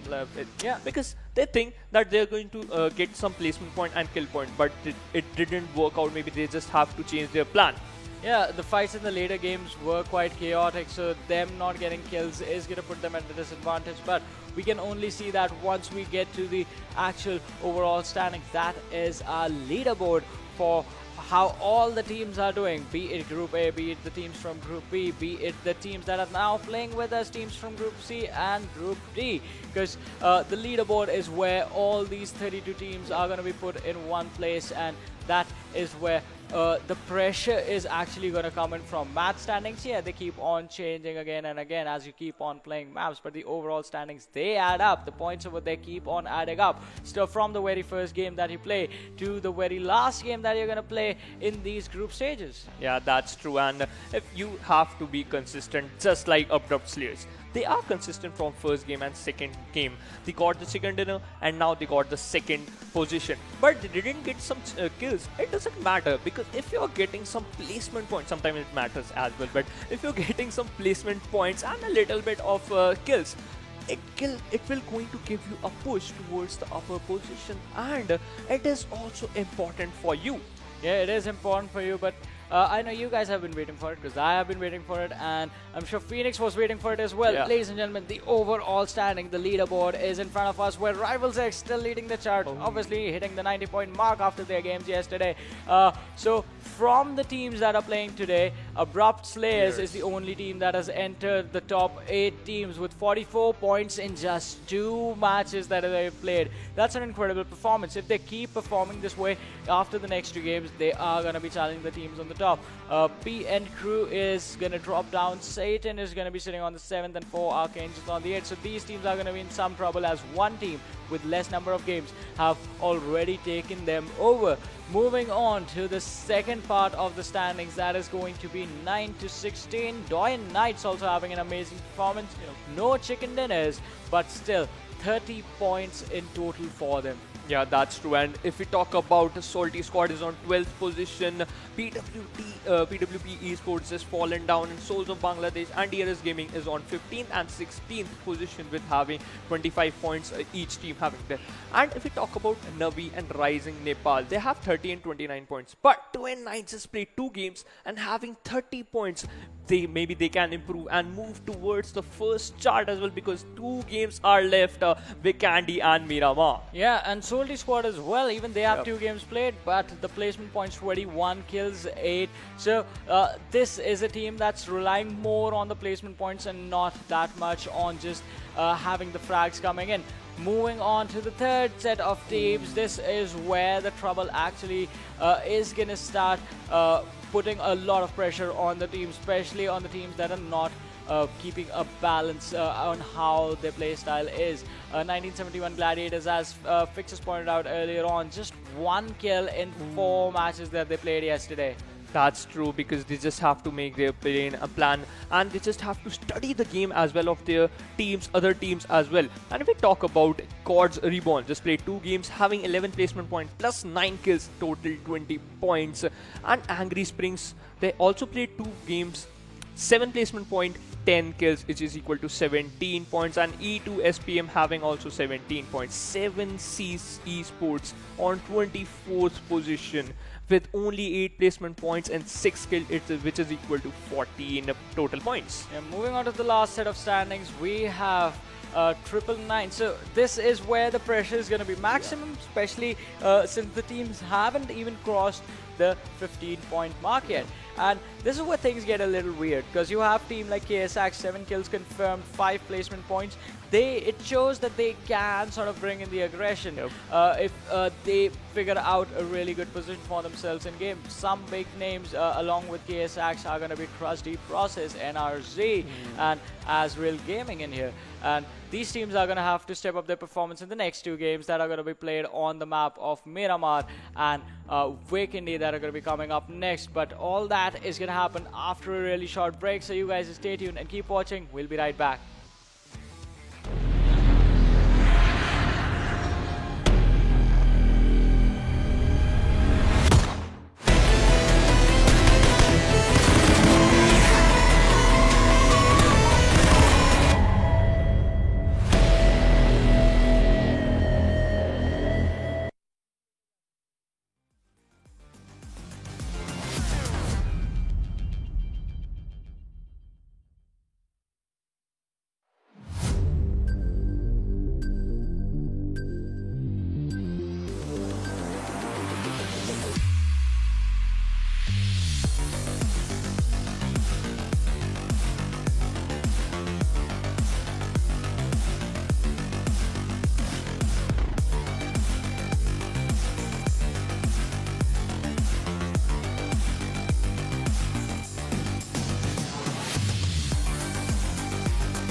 Hello everyone and once again welcome back to the PUBG Mobile Club Open 2020 Fall Split. My name is Water Super Johnny John. It is time for match number 3 of the day, which is going to be played on the map of Miramar. And joining me again this time on the desk, it is going to be the Papa Bear himself. Fixes, ladies and gentlemen. Call me Daddy Bear. No. Yes.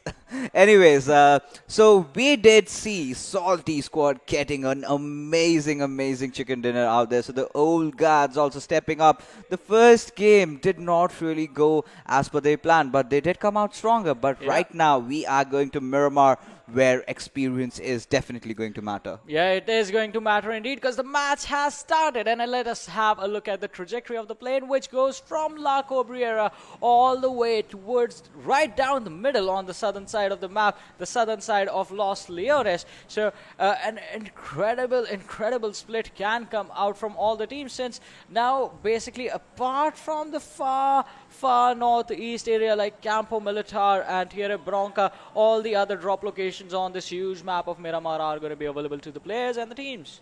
Yes, certainly, and we'll have to see as to where these teams are going to take their replication. This is the first Miramar, ladies and gentlemen, that teams from Group C and Group D are playing.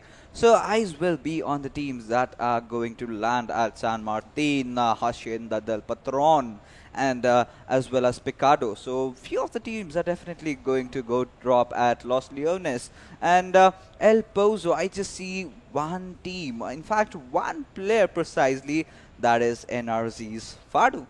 Yeah, that is an incredible player to keep an eye out for. He has split up from his team quite far apart. His team going all the way towards the northwestern side, while he individually has decided he's going to solo land on El Pozo. And the good thing for him is that no one else has decided to go on that high priority location.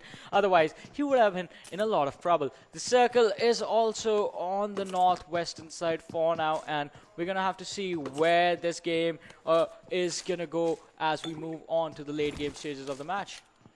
Yeah, certainly. And as you can see, the circle, like we mentioned, oh my god. So today, what we've seen a pattern. So today we're seeing a lot of circles going towards the northwestern area, and these are the uncharted lands where teams usually are not accustomed to play around. Teams love to play around the Picado area, all those high ridges, and down below Los Leones. We've seen all the circles. But if you talk about the top west, the northwest corner, so you have a lot of houses. If you know about Team RRQ, they have definitely learned how to play over at that circle. But right now, we get to see a fight emerging between Souls of Bangladesh and Team ASL right now. Team ASL has already taken a chicken dinner, is having a very good outing, and Joker, he is getting back himself to safety. Yeah, the safety is definitely going to be a good thing for him right now, but can they convert that safe decision from here to a chicken dinner in the later stages? And moving on, the drop locations have clashed a little bit. It is a 2 versus 4 situation. Squad number 18 is played out, and that is why they are getting punished. As Souls of Bangladesh, Dante is again going to get his team a good start in the match and finish off Legend. That he will. And Souls of Bangladesh, they've had a very good performance overall. They are doing good. First game, they are staying in the mid areas, and that is good. That's where you're supposed to be. Right now, everyone has the same priority. That is making sure that they get into the next round to the semi-finals. But this place, Sexy Pig, I mean, Doin Knights, as I love the name Dawn Knights. What do you think about it? Yeah, it's pretty incredible. I like the players that are playing for the team even more with the set of experience and the aggression that they're playing with. Especially the very first game, even in the second game, they had a good standing for themselves. But the fact that they finished with no kills, that is something that put them in a really bad situation in the second game. Yes, and right now, God's Reborn, Windy God X, the man, the myth, who had been taken down thrice in one single fight. This is definitely gonna be a match where he will be looking to redeem himself as the gods of Miramar. But right now, taking a look at his teammates, Fly 69. I mean, I have to be honest about one thing, Johnny, for sure. That the Nepali and the Bangladeshi teams, for sure, are creative with their names. Yeah, they are pretty creative with the names, but it is about time that the teams also start living up to the names as well, especially the big ones that we did see in the leaderboard that are not really performing to the standard, because these are the same teams that earlier on, back in the spring split days, used to destroy teams and were feared. But this time, the picture looks completely different. It's the young blood, it's the young players that are standing tall and are being the aggressive one, are the ones getting most of the kills in the matches. But this team is also going to try and make a comeback. TDP, trust the process. You got to do that. You got to trust the process. Certainly, they have to. And they've had a rather, a mediocre outing. I expect a lot from the squad. I mean, they have the best experience in the region. And Sugar, this man, I think he's got a lot of potential. He has proved time and again, even going against the likes of the Indian teams and the other South Asian teams. So, yeah, our eyes definitely will be on him. And talking about Sugar, we can never rule out Wonderland. And he's also an amazing player from this particular region. And he's got a lot to prove. And he is the most experienced one in the bunch in his team. And they've had a fair outing so far. Yeah, they've had a good standing in the game so far. Also on our screens is the squad of KS Axe. They've been performing quite decent, but they need to be a little bit careful as they are on the high ground out in the open. And on the low ground is going to be the team that they are trying to take down. That's going to be Doyen Knights. One villain and his teammate Rules OP are on the compounds down in the bottom. And KS Axe, they're still trying to decide if they want to engage in this fight or not. So, Johnny, while you and Phoenix were casting, I get this tendency to go to the channel to check the stream and look at all our lovely viewers. And, there was one thing that was being, repetitively written. That is Team E2S OPM. And one particular name does definitely come up, Daughter. I mean, he is definitely one new player from his region. I believe that is Maldives, and he's got a lot to prove. A lot of fans are watching from home, and we have seen some stellar performance, some stellar moments where they had, one grenade going in, taking down 3 players. So that is he is definitely one of the players that we have to watch out for. Yeah, he is a player we're going to have to look out for, and we're going to see if he performs to the level as well. But this is the player whose name Blah, blah, blah. I find the best. I'm going to read out his full name every time he comes on, ladies and gentlemen. It's blah, blah, blah from Team Salty Squad. Sexy P is the name for me, man. I don't know. I kind of relate to him some way, But anyways, getting back to the match, we can see God's Reborn, Windy God X, Gentleman, Sick Fly 69, Entry. I mean, these guys for sure know how to, put up a name. But Windy God, this time, gods are angry, and he's already taken down one member from Team Salty, that is Sada. But Entry, he has taken a lot of damage for himself as well. But Gentleman, he has the SKS with an 8-time scope. Now this is going to be a devastating combo. Having a DMR as strong as the SKS and having the 8 times along with it. Imagine if he gets a stock and a comp. I believe he can wreak havoc in the deserts of Miramar. Yeah, could have wreaked havoc on Salty Squad right now, but Sada, he's going to be able to get a revive. And now, God's Reborn, they can suffer some retaliation from this team of Salty Squad, who has the high ground advantage. Both the teams, they have enough cover. But alright, Doyen Knights in some trouble as Sexy Pig is going to be spotted out by Steelix and his Mini 14. He goes behind. Did he hide behind the smoke? Because he just vanished over there, and I think he just ran away. The Which circle. is a good thing, yeah. I mean, wait.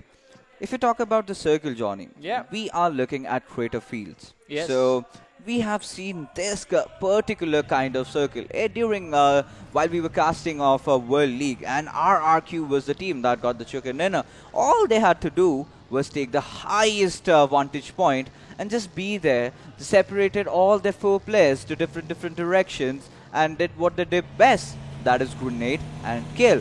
So, do you think the similar strategy, if implemented by any team playing in the South Asian region, can it work out? But we see some vehicular manslaughter coming in as AJ takes down Steelix over here and will instantly, okay, he came with a buggy, but he ended taking a pickup truck instead.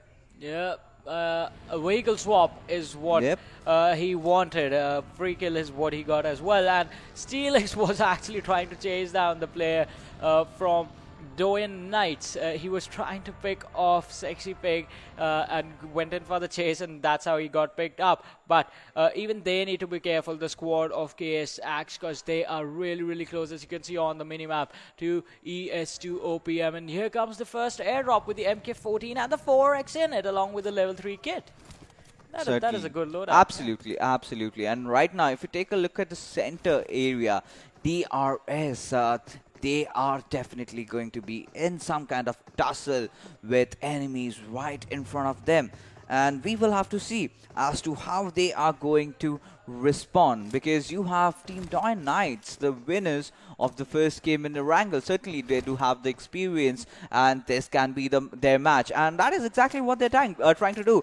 Both these teams are trying to take the highest point over here.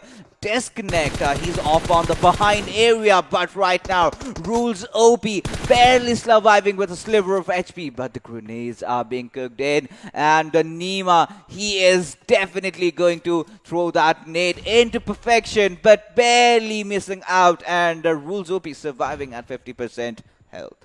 Yeah, that was a high-octane play coming in from Nima, just going for the shots on Rules. OP dropping down really low. Sexy Pig has been dropped down as well. But now, the teammates of DRS Gaming, they're going to step in as well. DY, Doyen Knights, they can be in some trouble. Disconnect is step. He's left behind on the back lines. Unless he has a DMR or a really good bolt action, he cannot help out his teammates on this fight, especially the angle of approach. It's not going to help him out as well. It's going to be up to Nima and his teammate as they try to pick off these 3 players right in front of them. The players have healed up. Doyen Knights back on 100% HPs on all 3 players. Nima is still trying to find a way to take down one of them, but this fight has also come to a standstill unless one of them has a lot of grenades. Certainly, and right now we will have to see if Kyolzin does manage to spot down players over there. But DRS Gaming, they are looking really promising. They want to take this fight. And in my humble opinion, they certainly should. But I don't see any movement happening there from his other teammates, that is AJ and Mafia Ninja. Because if they take the left hill, and if they get a better view out there, maybe they can provide those cover fires. But, you know, I think I still remember Nima. I believe he was also a member of some of the renowned organizations from Nepal. Now I believe he's created his own org, and a lot of players, you know, a lot of good players decided to split up, and they've now created their own teams. Yeah, we are seeing that this time around. Nima and AJ, they used to be they used to be the players of Salty Squad earlier on. Absolutely, yes. Just as I said about Lakhe and Gole as well, they used to be the players of Nepali Honi. And that is something that we are seeing, and it is sort of interesting to see these players playing in with different lineup, under different banners. But it is exciting, because now it is the merger of the old guards and the young bloods, as Disconnect is going to be caught off guard right now by AG's Gamer, and he gets a knock. The finish is going to come in as well. Doyen Knights, Disconnect. He was trying to get to his teammates, but he is not going anywhere apart from back in the lobby. Azrael Gaming, and they're doing really good, and they took down Disconnect. Right now, Team Doyen Knights, they look really in some troubled waters. They've lost one of their best players, who in fact was the MVP in the first match. But AG Gamer, a very good outing from this team perhaps. But right now, this is the team we have been, you know, seeing the chat being very proud about. You know, that's the support that you need to give to your team. And I believe we've got people watching in from Nepal, we've got people watching from Bangladesh, and I do not see a lot of, their country or their team's OP in the chat. So can we show some love to all these teams because they've worked a lot to be where they are right now. Yeah, and a lot of people tuning in from Sri Lanka and Maldives as well, as their teams try to represent their nation. But this time, in this match, we're going to have to see which team is going to get the chicken. And as the circle makes the shift towards the western side of Creative Feeds, and it is going to head towards El Pozo NRZ. Mini YT, he has spotted out the players, but is waiting for some extra information and is waiting for his teammates as well as the players from DRS right in front of him. Nima, AJ, Gaisen, and Ninja on the Mafia Ninja, who is split up from his team and is trying to see if he can spot out or get some extra information. But NRZ, I find this really interesting. One player on the row ground, 3 players on the back lines. They will always have a backup, but the firepower is going to be taken away and split up in some parts. Azrael Gaming really trying to spread destruction through the area, but no, that's definitely not going to happen, as T9 will be the one who will be decimating them. But you can see Team DRS, they are in a very comfortable position. But Hunter, I see on the other side of the map, getting himself in a sub-action over there. But GR Entry takes down members of Angry Spring, and Chenille is in some trouble. Heaven Whitey really having the high ground for himself, playing through the edges, has spotted down the players of Team Souls of Bangladesh, and we will be seeing in some moments as to what is going to happen. But right now, Gole, he has to deal with a push coming in there from Team number 12, that is GR, and there you go, he gets eliminated, and God's Reborn.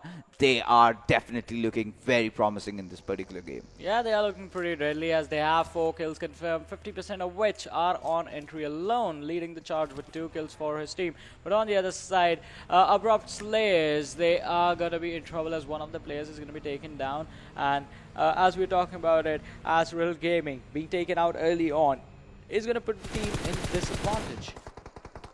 Yes, that will definitely happen, but look at Heaven. He's definitely having the best position to deal with members of Team Souls of Bangladesh. Right now, Team 7C also find themselves in a pickle, because right ahead of them is Team TDP, who is holding those broken compounds apparently. If good grenades come in, if Team 7C decide to go on the offensive side, they can do a lot of damage, but they are being reluctant. The reason is NRZ Hunters. But there you go, Azrael Gaming getting eliminated from this game. Team 7C, they have survived so far with just that 1 kill, but we still have to acknowledge the fact that 14 teams are yet alive. But Mini YT, as you can see in front of your screen, is spraying down bullets on towards the members of Souls of Bangladesh. Yeah, but the player just barely getting out of the render distance is going to keep him alive. Mini Whitey, he is trying his level best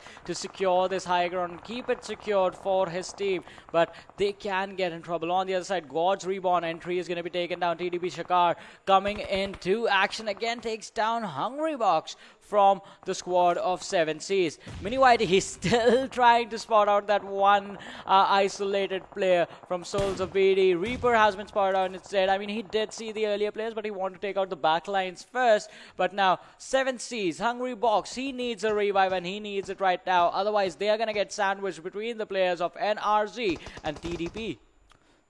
Yes, and members of Team NRZ, like you can see, have the higher ground.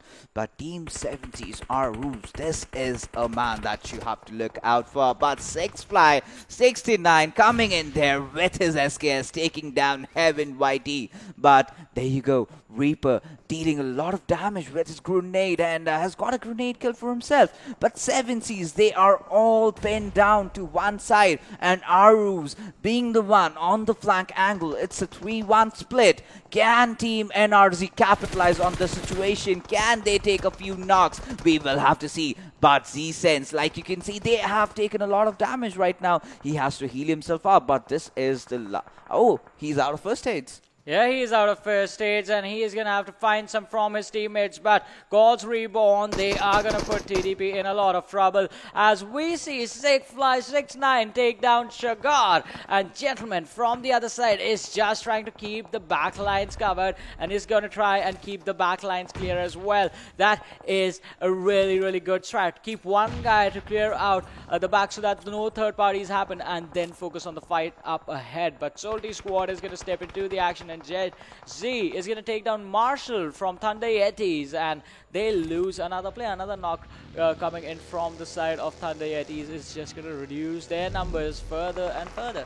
Yes, that they will. And if you take a look at the circle, it's just gone south of Crater Fields, and Salty Squad in the middle, in the epicenter of all the action that's happening. But right now, we can see Gods Reborn trying to go in for a push. But there you go. Entry taking down Nova X will finish him off. But here we have NRZ Hunters. Mini YT does want to make a push at the members of DRZ Gaming. But right now, 7Cs find themselves in a bit of pickle as Aruz is definitely is the last man surviving for him. AJ is going in for the revive. Right in front of the enemy. The grenade comes in, but will the revive be successful? 2 grenades have been lobbed inside the room, and boy oh boy, does he have nerves of steel. He has gone in for the rest and successfully revived his teammate. And Mini YT going in for that adrenaline shot, and Team NRZ somehow in the smokes gets knocked down, and this is looking really troublesome for them. Yeah, it is a troublesome situation, but moving on in the future, they are going to have to be careful and they're going to have to try and survive. But Sadhu from the squad of NRZ is going to be taken down as they get charged upon. Souls of BD, they are stuck out in the open. Sadhu did try and fight a good fight for his team, but TDP was just too much for him to handle this time. Venom on the high ground. This is, as we were saying, the fight to be the king of the hills, and right now 2 teams on the southern edge, that is Team Venom and Souls of BD, are trying to fight this one out. Right in the center is where Salty Squad is holding out. They can have this game in the bag already if they are trying to if they just somehow manage to come out on the fights. TDP, just a few players remaining, trying to fight the players of DRS as they try and run away. Lazy is going to be hiding inside the dim. He can be spotted in a matter of seconds. Nima takes down another one along with the help of his teammate AJ, but they lose one of their own out in the open. The smoke is there to provide some cover, but the AJ is going to come in and put a lot of pressure on the lads. Galzin has been revived and he has to get inside the circle, but Lazy, I believe, is still alive, and like a snake, you know, those vipers that we see in the deserts, and he is waiting for the right opportunity to strike. But you can see the members of Salty Squad still having the blessings of the circle, but will have to encounter a lot of teams coming in from behind. But there you go, Shivo taking down members of Souls of Bangladesh, but Dante, he is on a domination. 3 kills already. Windy Cortex taking down Kratox, and Sexy Pig taking down Gentleman in the process. So a lot of fights are emerging in every single area that we can imagine. Mafia Ninja, he has thrown a couple of grenades right now. He has to heal himself up. Shivo taking down Hassan, and oh boy, he is just that one player holding down one angle, and he is absolutely not letting Team Souls of Bangladesh enter inside the circle. Yeah, he's just keeping them cornered. A 1v1 situation against Reaper, and the only thing protecting him is gonna be a slight nick in the mountain. Reaper still using the edge to close in, and the rocks are keeping these 2 players separated apart, but Reaper is gonna fall down, and now Venom actually manages to get away. Certainly, and Shivo with that amazing hold that we got to witness from his side. And Nima, he is really holding his angles right. Team DRS has already secured themselves 8 kills, but Team Venom, look at them coming out from nowhere. 11 kills already, and they are looking so strong right now. Shivo, this guy got 3 kills just recently, but Team Salty, they are still holding their lines, have smokes across the map, and The best thing I love about them that they have tried to close out their all the corners with the smokes. Gyalzen, the man who was docked just a while before, he is looking really confident. His team's up at 8 kills and Lazy has been taken down, and I believe with that Team TDP gets eliminated from the game. Yeah, TTP has been taken out, but now I think the next one to go down is going to be Gods Reborn. Blah, blah, blah. From Salty Squad is going to be taken down as well. Salty also getting taken out. And it was Evil Eye from Team Venom who stepped in and did get the finishers for his team. 13 kills confirmed for this one squad. 8 on Evil Eye all alone down to the top 4 squads. And we have 10 people remaining. And Doin Knight, they are in a bit of pickle right now. Rules has been taken down, and Sexy Pig does throw that grenade in. Will he be able to revive one villain as the push comes in? But right now, Thunder Yeti has been eliminated. But we will have to see team number 7, that is Doin Knights. They are going on an engagement with Team Venom, who have positioned themselves so well. They did take down the members of Team Salty Squad. But you can see just on the sidelines, there is still another squad remaining. I believe that is Team DRS.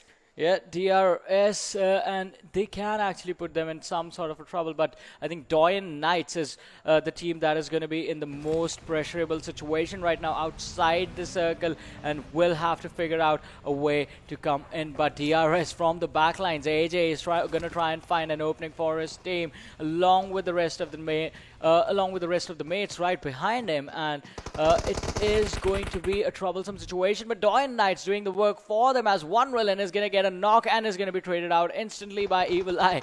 Windy God X, somehow he still managed to survive, but from the other side, DRS steps to do the action, getting the knocks. But was that Doyen Knights players being finished one after the other? There's 2 lads left surviving, and it is Rules OP and Sexy Pig against the players of Team Venom right in front of them. AJ charging in the face of Windy God X. Is he going to be able to spot him out? Has the buggy right in front of him, and in the right nick of time decides to fall back. Well, he could have engaged, but right now he is right out in the open. Sexy Pig spotting him down, taking a lot of bullets onto his head, but Team Venom doing wonders in this particular game with 14 kills. But there goes that grenade coming in from Rules OP, taking one of their members down. But will that be it? Because one of their teammates has been traded off. He has to go in for the revive, but Rules knows that there is no time remaining. He has to make sure that he gets into the circle. I believe it does not have any smoke, but Team Venom deploying all the smokes, reviving the teammate. This is absolutely interesting circle for all these 4 teams surviving, each one having an average of 2 players. But there you go, DRS Gaming dishing out all the damage from behind, but Wendigo gets taken down. But with that, Rules OP does prone in, takes one member from Team Venom, but will he be able to get that chicken dinner? And no is gonna be the answer. Yeah, that is the answer indeed. But Venom, they get charged upon as AJ and his teammate, they come in. And this is going to be a 1 versus 2 situation with a blind spray inside the smoke, with the chicken dinner going towards the side of DRS Gaming in this map of Miramar. Absolutely. I mean, they just capitalized on the situation.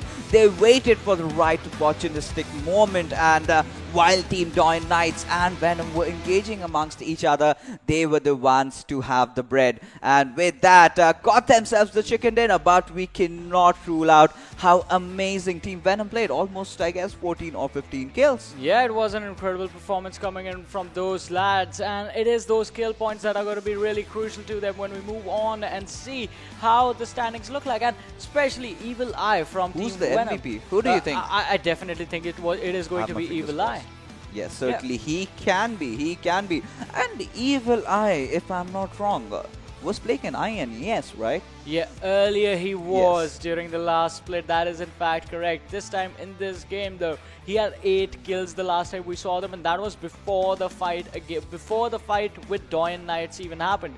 And after that, we're going to have to see how many kills did he accumulate for himself in the total by the time the game ended. Yes, certainly. And, the new formula that has come in does not matter if you have more number of kills. Damage comes in. Your survival time is a crucial factor. 0.4%, it has to be multiplied by 0.4 and kills just get a priority of 0.2. So we will have to see as the MVP will be announced for this particular game. But, there were a few things that I loved about the circle is that it went to Crater Fields. We have seen a circle like this. But what really changed was that, arc being formed and how Team DRS Gaming was so patient. And they just let Dawn Knights and Team Venom engage amongst each other. Damage was done. Damage was taken from both the sides. And they were just like these dogs just waiting on the sidelines. They knew that this is the right chance to go and capitalize. And that's what they did and got the chicken dinner. I mean, King of the Hill battles like we had in this one, they're always pretty interesting to watch because even if you get the high ground early on, can you actually defend it really well? As we saw from Team Venom, they had an early rotation, but defending it was a whole different question in itself because you are fighting in two different directions. One fighter is coming from the downside, the other fighter is coming in from the flank. And if you're not able to fight in different positions at the same time, then you are really putting yourself at the disadvantage rotating in early. In that scenario, you have to go in for those late rotations like we saw the team of DRS Gaming do. And this is the same reason why earlier on in Erangel we were talking about the Everest, the Hospital Mountain. Why holding that mountain in itself is pretty difficult, and the same thing happens on Crater Fields in this one. Yes, certainly that did happen. But Erangel and Miramar are different stories over altogether because in Erangel you have a few very high vantage points, but the map of Miramar is absolutely filled with that. And you need to realize as to where the zone is going to shift. You have to figure out the highest point and not just have to take it, but also be able to defend it as well. And if you can remember, Team Salty was sitting in the epicenter for quite some long time, but we did see the circle taking a shift, and that's when the trouble began. And they had their players right, but all the players were kind of centered around. They were not spread across, and that is how Team Venom really capitalized on the situation, eliminated them, took that position, had a good lead over there. But that fight with Team Dawn Knights, that is what changed things for them. Exactly, that fight actually just cut down the numbers from Team Venom. But as we were talking about and guessing who the MVP is going to be, it's time to actually see and figure out for ourselves. And let's see if I was correct, which I was. Evil Eye is definitely going to be the MVP after 9 kills, 913 damage coming in, 25 minutes and 6 seconds survival time, and distance covered is going to be 8.64 kilometers. Experience certainly being a very, very crucial factor over here, and he knows how to play these circles. He knows how to play these ridges, and that is exactly what they did. They even wiped out Team TDP. They were looking so confident, and 9 kills. Oh my goodness. A lot of teams, I believe, will not be even having a combined kills of 9. This individual player did that. Exactly, a lot of kills. That is one thing that is actually true. A lot of kills don't even combined reach the 9 kill mark, but this individual player has pushed his team and given them an advantage in just one game, and this is definitely going to give them a boost in the overall standings. The team was already doing pretty, I would say, decent, but this game is going to change a lot of things as far as the overall standings are concerned. And DRS Gaming, even they are going to get a climb. But for now, let us also have a look at the top 5 players and see which other 4 players are going to join Evil Eye in this performance standoff. I think there is no second thoughts. We have Galzin, we have Wendy God X. This was one last lonely survivor over there. AJ also coming into the party, but Dante, this guy is also forced to be reckoned with. And we see a lot of Bangladeshi teams stepping up. I really miss those days when Bad Rev, then we had Capshi. These are the guys that could 1v4 legit any talk about Indian squads or the other squads in the PL we got to see. I mean, they are some amazing force to be reckoned with, and I really I'm kind of missing them. I want to see them in action. Well, we will get to see them in action in the future, hopefully. But for now, I mean, these teams are also fighting to get there and make a name for themselves and be recognized similarly as we were talking about the other teams. And it is an interesting matchup. The standings are also going to be pretty interesting because now we are going to look at the match standings, the very first things, and see how many points these teams got for themselves from this game. Yes, and DRS Gaming getting the chicken dinner. They do also have 14 kills, and I mean that is huge. Yeah. Venom Legends also having 14 kills with 28 points, and if you just add up Venom Legends, Gods Reborn, and DRS Gaming, that's almost more than half of the lobby. Doyen Knights did survive, but they somewhere lack on the kills department. But still, not a shabby finish for themselves as well. They got 13 kills for themselves. And Souls of Bangladesh, this team is looking really promising. Salty Squad had a kind of a mediocre outing, sitting at 10 points. But Trusty Process, 7C Esports, they really need to step up. Yeah, they need to step up, and they need to step up big at the end of the day. We just have one more match remaining after this one, but moving on to the second half of the standings. Since most of the kills were taken by the top three teams, we do see 5 squads almost just there with no kills to their name. Well, that's Miramar. That's where the experience kicks in. You need to know how to make that approach. And E2SOPM, I mean, well, this is a team that we have had a lot of expectations from, but did not have a good outing in this Miramar. Do you think comeback is real in Vikendi? I mean, the pressure is definitely going to be there, and Vikendi is a map of surprises, so a comeback can happen. Certainly, and it's a map of surprise. Like Johnny said, we are definitely going to look at where the circle is gonna go, because yesterday we had a very tricky circle. We had also a center circle. Yes. So what are your predictions? Once again, I would love to see a circle right on the edge Surprise. of the water. Yeah, towards either Dobromesto or Milnar. Port is also a good location to have because we haven't seen that in a long time. Yeah, as well as hot springs. Yeah. The bottom areas where all the teams have to just come in. They certainly tend to coexist with each other in Vikendi. We've seen a lot of teams, just being the neighbors, and they still do not engage until the fifth circle kicks in. But now we have to take a look at the overall standings as to figure out where these teams stand after so many matches being played. You can see DRS Gaming making themselves apart in the top of the table after having just 3 games played. Yeah, just 3 games sitting on 59 points right now, but it's going to be really, really difficult to challenge Phantom Esports and Rivals X. They had incredible performances. Other than that, Abrupt Slayer also sitting on the 5th position. Doyen Knights climbing into the top 8 along with Salty Squad right behind them. So the old guards did step up finally.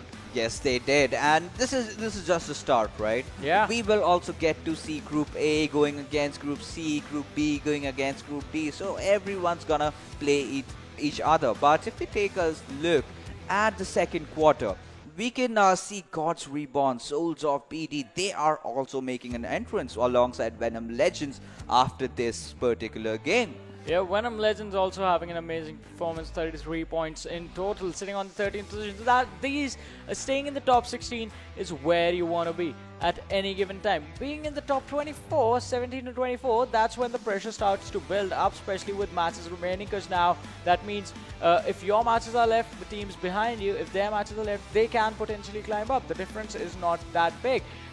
Being in the top 8, I think that is a sweet position to be really at the start of the position, especially where Rivals X is sitting on 90 points. But these two teams, E2 SOPM, they are going to have to make a comeback along with Angry Springs. The point system just tying them up. A lot of teams, in fact, sitting on 18 points, 4 to be precise. And the team that looks really in shambles is Trusty Process. Certainly not where they should be, and they are definitely starting to feel the heat over here. It's still those initial phases, and they still have that 1 game to go, but they are just 1 chicken dinner away from maybe making it to the second quarter. But there are a few teams that I'm really excited about, especially Venom. DRS Gaming. I really want to see if we can see a consecutive back-to-back chicken dinner from the team, which has not yet happened. Well, we just have one more match left, which is going to start after a very short break. So you guys just stay tuned and keep watching. We'll be right back with the last map for the day. That's going to be Vikendi.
Hello everyone, and once again welcome back to the PMCO 2020 Fall Split South Asia Region Group Stages. Now it is time for match number 4 of day number 2, which is going to be played on the icy Icelands of Weekendie. My name is Varun Super Johnny John, being joined by Fixes.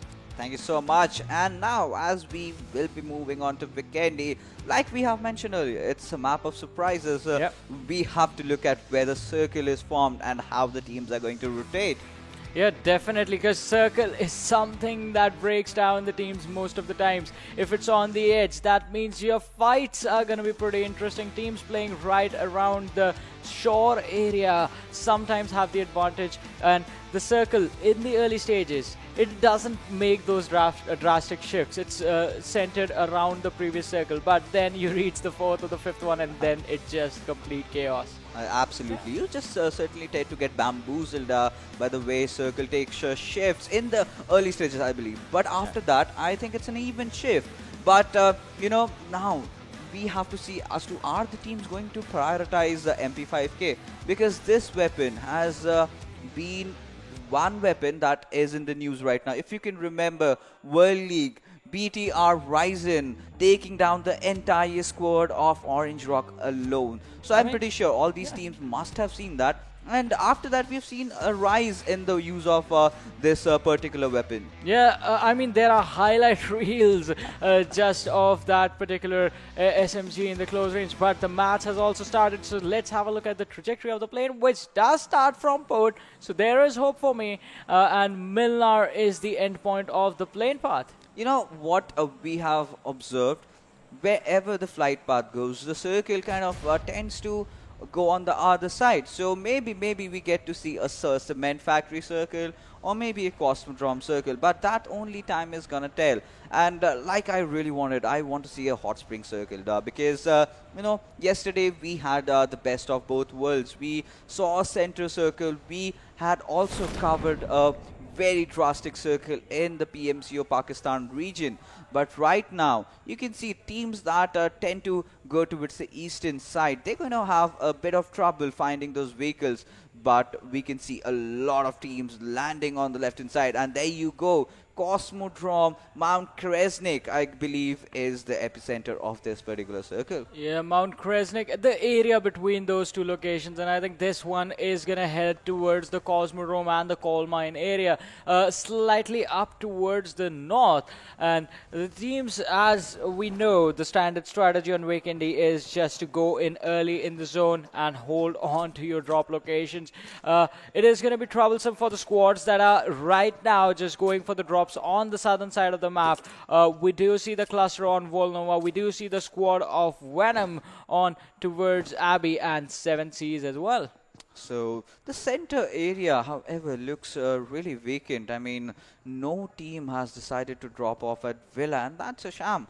And talking about Salty squad, they have dropped on at Muvatra, but I see quite a lot of bunch of teams around the Volnova area. I think 2 or 3 teams in particular.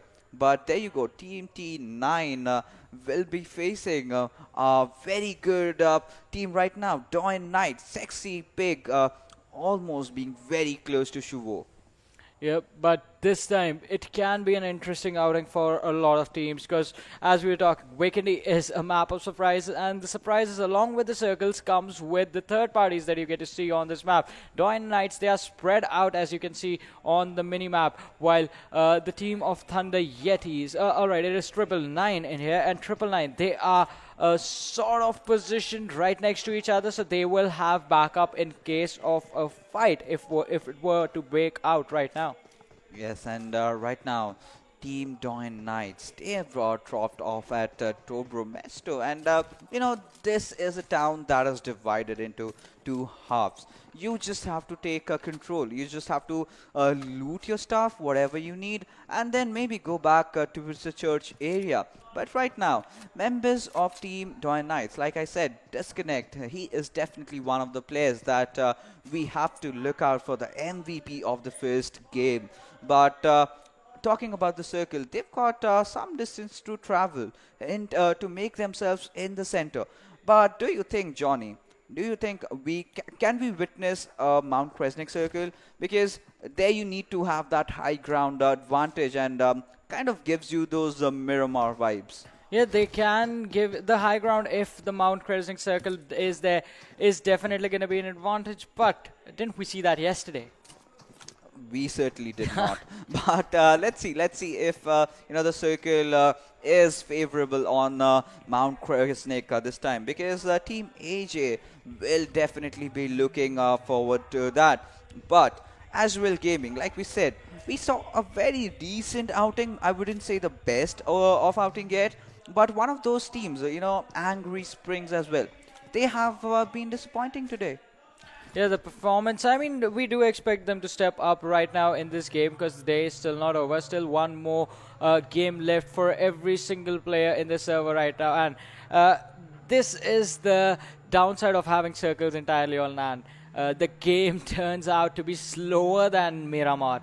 Early stages, not really any action. Even if teams spot each other out, the fights rarely break out. And that is until the later stage, until the fourth circle. All right, the game is just making me eat my words as Miraz is going to finish off blah, blah, blah from Salty Squad. Yeah, my favorite guy being taken out.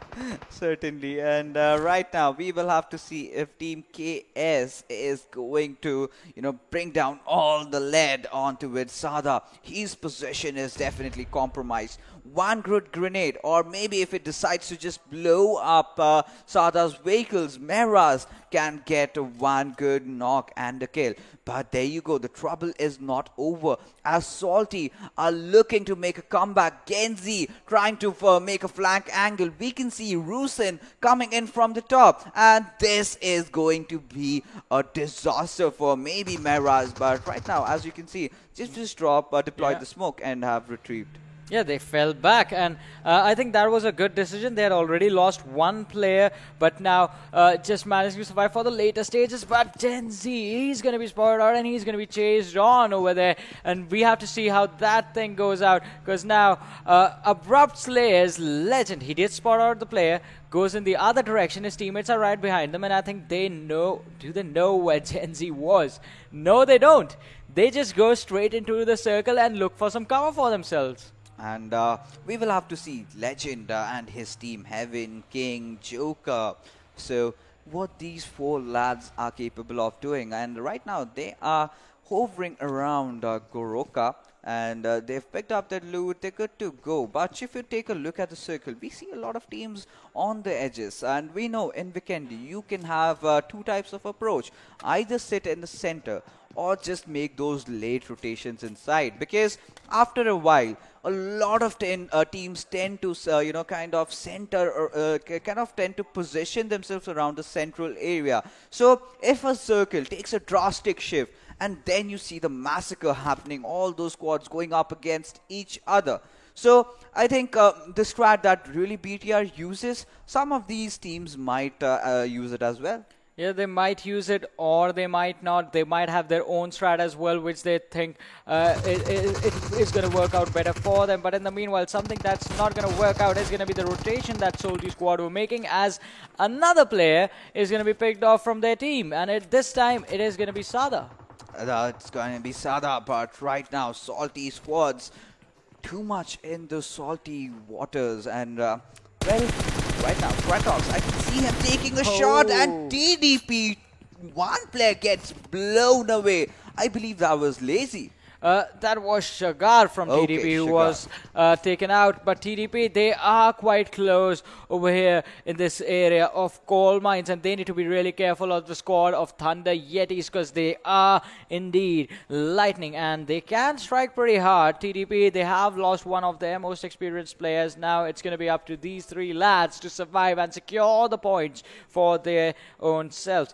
But one thing that's common to Wrangle in this game, it's going to be NRZ once again in the extreme northwestern part of the map, all isolated and all alone. The other two players from the side of Salty Squad also have been spotted out. The shots did connect. Some damage was given, but not enough to finish off the lads. All the teams, as you can see, we get to see a fight between two of the most experienced teams out there.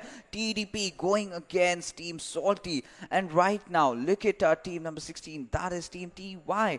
I think they are in a good position. But if I take a look at the mini map out there, so all the teams are deliberately going in for the center angle hold, and all the rest are trying to form a barrier around the edges. But there you go, Genji being finished off by members of Team Angry Springs. Yeah. Or is it Azrael Gaming? It was Azrael Gaming. Yeah. My pardon. Yeah. Yeah, as a Azrael Gaming, they have to find a way to actually just secure a good compound for themselves right now. TDP have already done that.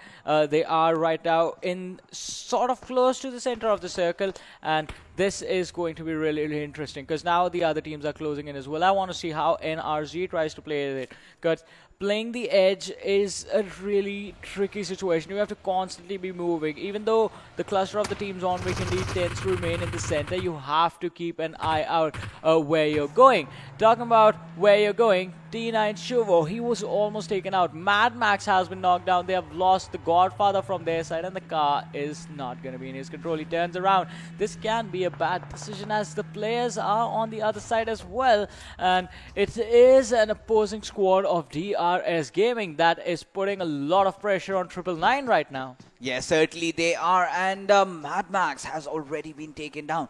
GGYT coming in for the rest, but will that be enough as Shubo was trying to provide cover fire, but no, that does not happen. We can see Fixel knocking down GXYT, so the boys from Sri Lanka are finally stepping up, and Daughter, this is a man that everyone has been talking about. Speculations, predictions, everything. Everyone loves this lad, and we will have to see what he has to offer today. Yeah, we're going to have to see what he has to offer, and does he play at his full potential now? Because anything less is going to mean that he is, his team is going to be eliminated. Him being the last man surviving for his team. The blue zone is coming in slowly and steadily, as you can see on the mini-map towards the top right-hand side of the screen. And that is going to give us the second circle of the game, and we're going to see where the teams are going to head from here. In the meanwhile, the first airdrop is going to come in with the M249 and the 8X along with the level 3 kit. Well, M249, a very, very good weapon in this particular map, and you just have to spray and pray with this weapon. But right now, DRS, they are the winners of your last game. They've been doing phenomenal 14 kills already and are looking to climb up in the leaderboards to the first page. But right now, Hunter, he has spotted members of Team 999 Axe, and we will have to see if he does wants to engage with them or is he going for cover. And by the looks of it, he is definitely making a run for the cover. But AJ, he almost did hit as a vehicle to the trees, and right now he is also moving alongside his team. So all the teams are trying to get inside the center of the circle. Yeah, most of the teams are already in there, and almost all the teams are already inside the circle. The center has been clustered up already. I think DRS Glasson has been taken down, and that is going to put the squad of DRS Gaming in some trouble. AJ is going to regroup with his teammate Mafia Ninja, but this squad of Gauze Reborn, they have been super aggressive since the start of the day. This time around on Wake Hindi, they have to slow things down a bit, because as we saw the rotation coming in from DRS Gaming, there are multiple number of squads present all around them, and here comes the missing part from the first airdrop. I mean, if you're talking about the 8X though, because it is the AWM in here along with the extended quick draw mag for the assault rifles and the level 3 kit. So the 8X from the first one along with the M249 and the AWM from this one, and you are just going to destroy everyone in the game. Absolutely. AWM, a weapon of mass destruction. If you place your shots right, one good headshot does not matter. If you're wearing a level 3 helmet, you are going down. And, you know, you've heard the news. This weapon is going to get a buff, which it certainly deserves. So, let's see, after the buff, how many players do really opt for it. Because now in the competitive scenario, we have seen a gradual decline in the usage of bolt actions. This time around in the World League, a few teams were actually picking it up, but during the competitive matches, you know, where players do not tend to, you know, take those risky steps, because with the bolt action you need to be very precise. But looking at Team Gods Reborn. Okay, they had a fair outing in the last game. Windy God surviving for the longest time. And they've been decent so far, pretty much. But they have spotted players of Souls of Bangladesh who apparently are sitting at the center of the circle. Yes, sitting in the center of the circle with a high ground as well.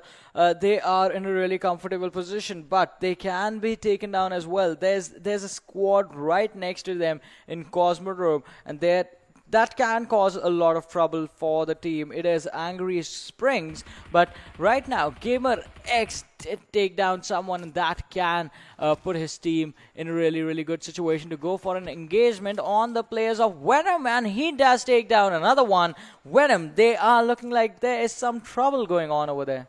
That certainly is, but right now we can see the members of Azrael Gaming going in for the push. They have committed. Shuvo, Team Venom, the team that performed so incredibly well, are in troubled waters right now.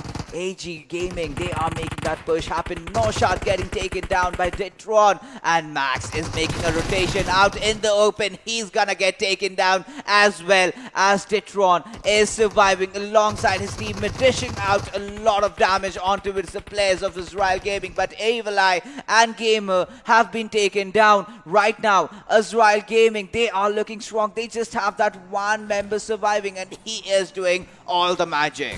Yeah, the magic needs to be done right now. This fight should have never gone this way. Gamer did so much to reduce down the numbers of Venom and had taken down a lot of crucial players. But then the charge in, that's where things got messed up, and Venom ended up taking the advantage. Now look at this. From a 2 versus 4 to a 1 versus 4 situation. Venom, all the players survive and they win the fight as well.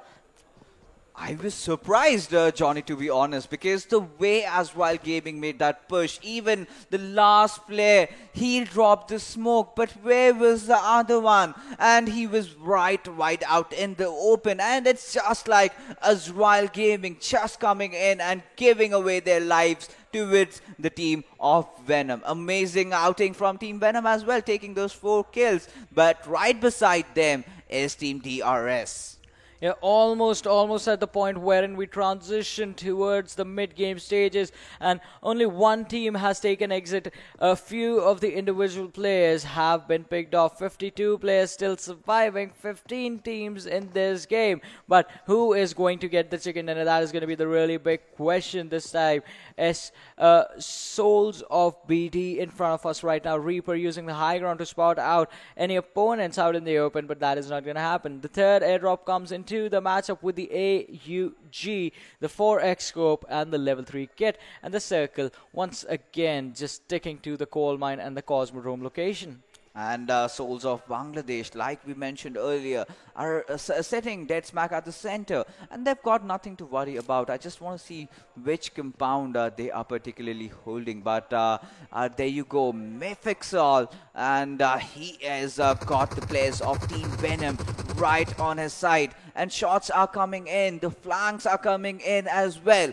But will Team ETS commit, or will they back off? But there you go, Aliun taking down Shuvo in the process. The revive will be definitely on, but Aliun spots another member of Team Venom, and there goes that push. Will they be able to commit wholeheartedly? Will they be able to wipe out Venom? That only time is gonna tell. Yeah, only time is going to tell that. Venom from one bad situation to the next one. They are going to be spotted out by Alan, and the shots coming in are not going to do anything, as Venom, they go for the trade-off. 1 knock for 1 knock, but the player, Evil Eye, he's in a really bad situation because the opponents are right next to him, and that can cause some trouble, especially with the Molotov also finishing him off and the nade taking down his teammate in the back lines. Yes, and there goes the push coming in. Some amazing grenades and molotovs that we got to see in action. Alun going in for the finish, and Team Venom has been decimated. Amazing outing being shown here from the members of Team E2S. I mean, this team from Sri Lanka, a lot of players, a lot of their fans were waiting to witness this particular moment, and they have done it. Yeah, they did it incredibly as well, because we did see what Team Venom can do a couple of seconds ago. But this team, E2SOPM, they have what it takes. This match, this team looks completely different from what they were earlier on. 6 kills already confirmed. The utility usage precisely on point. The smokes being deployed just to deny some vision. The nade coming in for the easy finish on Evil Eye. The Molotov, I'm sorry, and the nade going in for the knock on the players in the backlines, where they actually needed to aggress if they wanted to move further. And now they get to do that. They get to move further into the circle and head towards the coal mine Cosmodrome area. Yes, and right now we can see Miracle on the sidelines taking down Heaven of Team ASL. And right now, NRZ, they are marching down, trying to take the central area. But like we mentioned earlier, we have seen Vikendi having those even shifts. And during the fourth or after this circle, we might see a lateral shift as well. But Marshall taking down Miracle and instantly will want to finish him off. And now Team GR, this is a team, God's Reborn, has been in a lot of limelight lately. But Team AGS, are they going to go in for that revive? Yes, that's a pretty easy one, but you can see 7C members are just beside them. Yes, 7C members, they are also looking to perform or outperform themselves from the previous games. The last one not being that great for them, but this time we do have Thunder Yetis once again back in the action. 4 kills already confirmed. Joker is going to take down one of the players from Thunder Yetis and also goes for the confirm. And Kratos from the rooftop is trying to spot out Legend, who is trying to be the backline for his team. But Joker is the man who needs to be taken down, is the man who needs to be stopped, and he needs to be stopped right now. Yes, certainly that he has to be. And Ruthless, he has healed himself up. You can see King, I think he just took one shot over there, but he is doing fine for right now. But Abrupt Slayers, this is a team that did surprise us in the first game. But since then, they've been kind of silent. So I want to see a lot out of this team right now. But Team Thunder Yeti, they are sitting on the rooftop. One of their players is down the line. But you gotta say, this is looking like a stalemate. But they may be just waiting for the circle to kick in. And that's when, the other team, that is Abrupt Slayers, are going to make a move inside the circle. And that is when Thunder Yeti will be looking to punish them. Yeah, they can be punished indeed, and Thunder Yetis definitely want to do that. Just one player lost from this team. But on the other side, we do see NRZ stepping into some action. SOB D is also going to lose one player, and it is Dante from Sons of BD that I think actually went down. A really crucial player who's actually really important in the openings that the teams create. On the other side, Team Thunder Yeti, they lose Marshall, they lose Kratos as well, as Legend actually managed to connect some really nice shots on him. Yes, and this is the 5th circle that has already kicked in, so Abrupt Slayers need to do something really quick. Ruthless taking down Joker in the process is really low. He's gonna get taken down, and Ruthless, I believe, also will go down with him as Legend marches in just to find out that Thunder Yeti has been eliminated. Yeah, Thunder Yeti is taking an early exit in this game, but all of a sudden, look at this. We're down to 11 teams, 37 players alive, and the circle is heading towards Cosmodrome. It is going to be an intense final fight, and KSX, they have somehow found an easy entrance in that compound.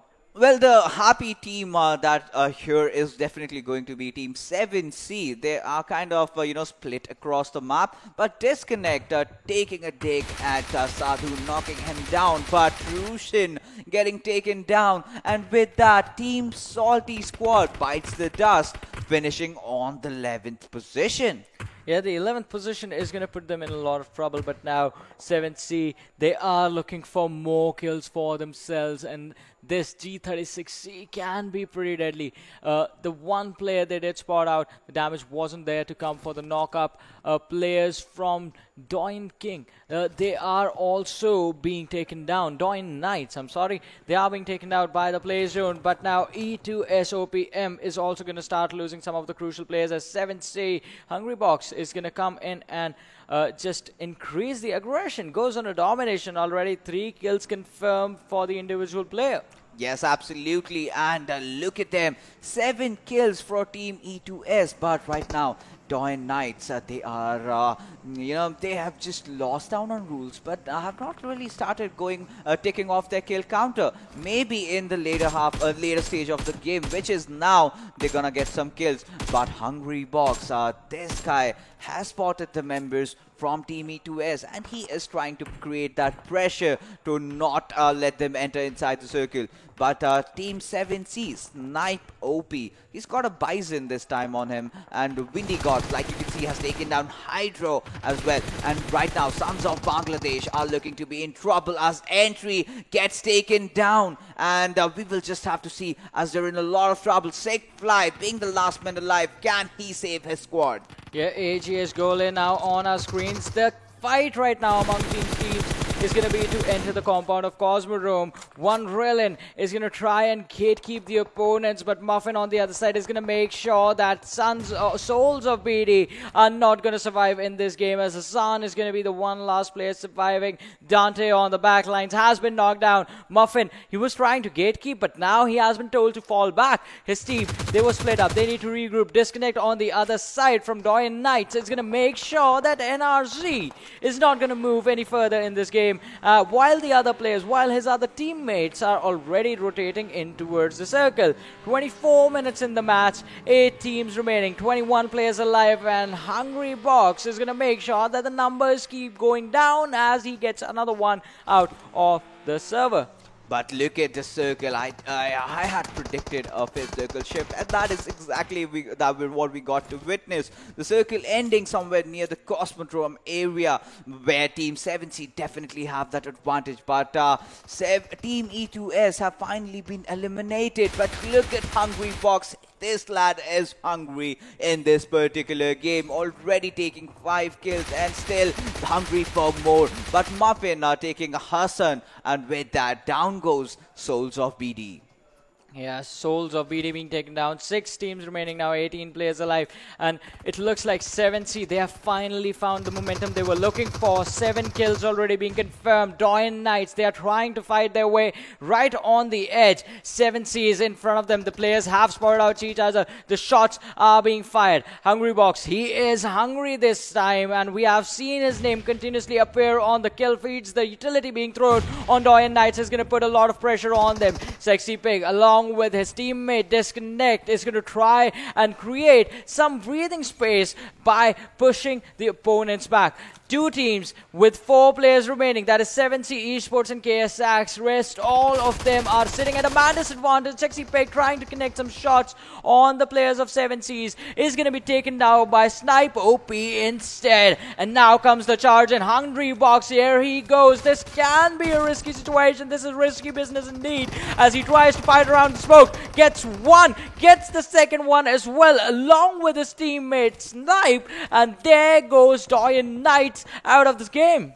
10 kills already, and Hungrybox has 7 of them. That is some amazing outing coming in from 7C Esport. But right now, trouble in paradise for Team KS as Felix has been taken down. But there you go, Muffin is pushing in. Gole has to go in for that healing, but Sanox trying to hold on to himself. But Empty going on the aggressive side, spotting down Lucky, will take him down, goes in for the second, and does succeed as Felix still down, but Ifty doing all the wonders for his team. Yeah, they are doing all the wonders indeed, but now 7C, they have a massive advantage with all 4 players. The momentum is in their favor as well. Gods Reborn, Angry Spinks, KSX with all 4 players. One was knocked down a little while earlier, but the revive has come in. But how long can you keep the players revived? That is a question Aruz is asking them right now, as with a nade send one to the ground yet again. And the pressure that's being made on the players of KSX, they want to keep it on them. Arus goes for the shots on the players of God's Reborn, but they actually managed to escape.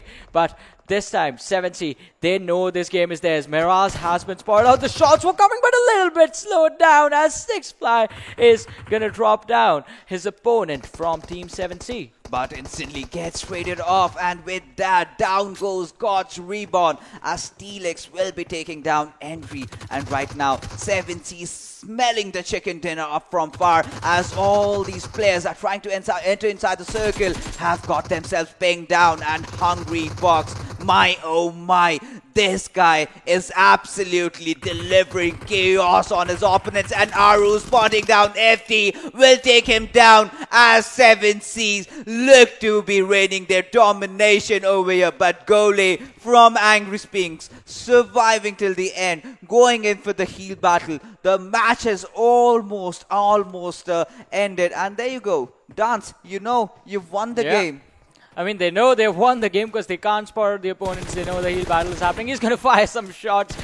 They can be in win. Just needs to try and confirm the kill as well before he goes down. That's not going to happen. And 7C Esports in the very last game. An amazing play coming in from this entire team. Arus, Snipe, Hungry Box. And it was an important one as well, because now the points they have actually caught up to the leaderboard. Absolutely, like we were speculating, and we had a lot of expectation from this particular team, and my oh my, haven't they stepped up? Yes. And Hungry Box, oh my goodness, the number of kills that this guy got, wow. Yeah, it was just wow indeed. Wow. I mean, it is going to be a loss of words on the individual performance of this player, but that still remains the question that who is going to be the actual MVP since the changes in the format, or is he still going to get this one? Because the performance was actually incredible, the damage was being done, the kills were being collected, and the survival time is definitely going to be there since he was the one who led his team to the chicken dinner. Yes, certainly he did. And let's take a look at the MVP. I'm pretty certain who it is gonna be, and I want to get surprised, but I will not be, as Hungry Box, this hungry man, managed to take down 9 kills and 764 damage. I mean, nothing really much to scoff about. Survival time on point. Distance covered, 10 kilometers, Johnny. Yeah, that's quite a lot. And talking about 7C, they had to make a long rotation because they went to the very southern edge of the island. That's where they dropped, and from there on out all the way towards Cosmodrome. The good thing for them was that they made an early rotation and took control of Cosmodrome quite early on in the game. Did not get into those many late game out open exposed fights that we see teams take on sometimes on Weekend Day, and those are the fights that put you in a bad situation. When the match was commencing, you know, during the mid phases, we saw Souls of BD sitting dead smack at the center. Yeah. But like we told earlier, like, you know, in the 5th circle, you get to see a lateral shift, maybe to the eastern side, sometimes to the western side, but this time it was a northeastern shift going towards Cosmodrome. And if you remember, after 6th circle, 7Cs was the only team that was in, and they did not let anybody get inside. And it was just the Cosmodrome fights that caused the havoc for everyone else. But along with the MVP for the game, let's also have a look at the top 5 players from this match and see who is going to be joining Hungry Box in this lineup. It's going to be Gole. It's going to be Alun from E2SOPM. It's going to be Snipe OP, the teammate of Hungry Box, and it's going to be Ruthless as well from Thunder Yetis. Yes, certainly. And Gole being the member who came second and took Angry Springs on the second position. That's a good feat, and he knew that he was alone, and that was the only probable thing that came into his mind. I mean, he did not want to give away 1 kill point because he does know the importance of that. And certainly dying to the circle, second position, a 1v4 situation perhaps, I'm fine by it. And Angry Springs, they were struggling, but right now I am keen as to look where they stand on the points table. Yeah, exactly. That is what is the most important thing. The points table, the leaderboard is where it's at, because from there, the 32 teams in the leaderboard. Only 24 will move up on towards the semi-finals, and that is really, really crucial. You do not want to start in the bottom, because that is going to mean that you start off with a lot of pressure on yourself to climb up.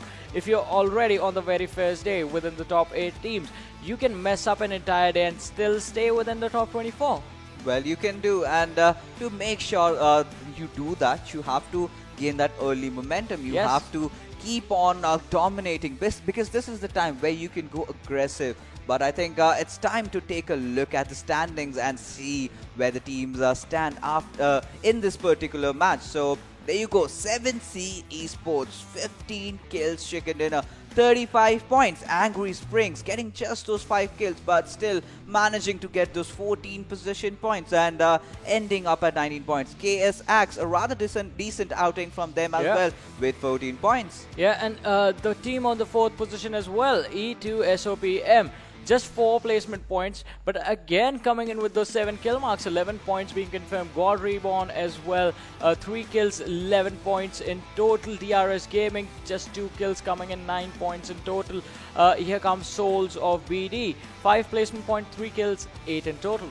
Absolutely, and E2SOPM, I mean, that fight was one of the best. The ways they utilized their grenades, their Molotov and everything doing to wipe down Team Venom. But taking a look at the bottom half of the table, we look at the Venom Legends, Thunder, Yeti. Though they had their players in the top 5 players, but you know, they've kind of ended on the bottom half of the table. But if you talk about some disappointing outing, Trusty Process, Salty Squads, I mean, something is wrong. Something happened really wrong with Salty Squad this time around. Salty Squad, I don't know what the calls were, but the players being caught individually off guard during those rotations is what costed them this game. I mean, as soon as you lose one player, as soon as you go from a 4-man squad to a 3-man squad, the immediate response should be to regroup and go full passive mode. You've got to hide your presence inside the entire map. Yeah, and certainly they will have to figure out and work on their mistakes as we are done with the 4 games from today. And when the overall standings come out, I mean, every single team has played a game each. I think 4 games each, my pardon. So 1 day each for every team. So now 4 games have been completed. Now when we get to see the overall standings, I certainly think that something might just happen and some new teams might shape up.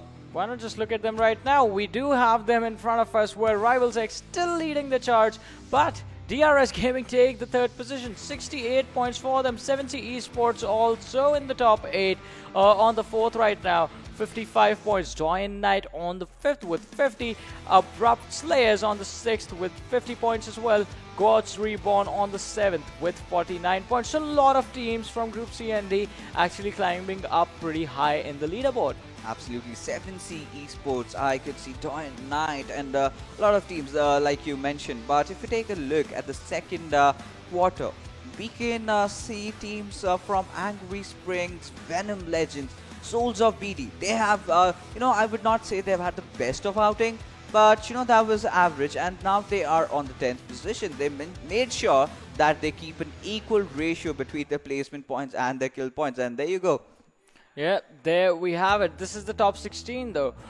We are going to have to look at the next set of 8 teams as well. So this is where the trouble or the pressure actually starts to build up, because this is, let's call it the danger zone level 1 for now. Where the teams have a high probability of falling down out of the top 24, especially the teams in the bottom 4. I have to say KS Axe to KS Invincible. On the other side, ES2 OPM, Navi, Rising Nepal, Wolves Den, they will have the opportunity to climb up once again once they start coming in and playing their matches. But this is the danger zone level 2, where things they have to improve. Trusty Process is 20 points out of the 4 games. T4M Official just 19 points. 1971 Gladiators just 18 points. So a lot of points are going to be colliding over here, and you will have to get at least 1 chicken dinner to get yourself into a safe spot from here. Yes, certainly they have to, and I think nothing really much to worry about at this point. But yes, the next day that these teams are playing, they Yeah. will have to step up, because if they do not, then it will be very troublesome, because then you'll just have 4 games remaining Yes. and a lot of pressure. I mean, the pressure should start. They should already be feeling the pressure, Yeah. since 1/3 of the matches are already over, and that in itself, it can be a big deal if the difference gets too much. Because right now, if you compare the bottom and the top team, 90 points, 12 points.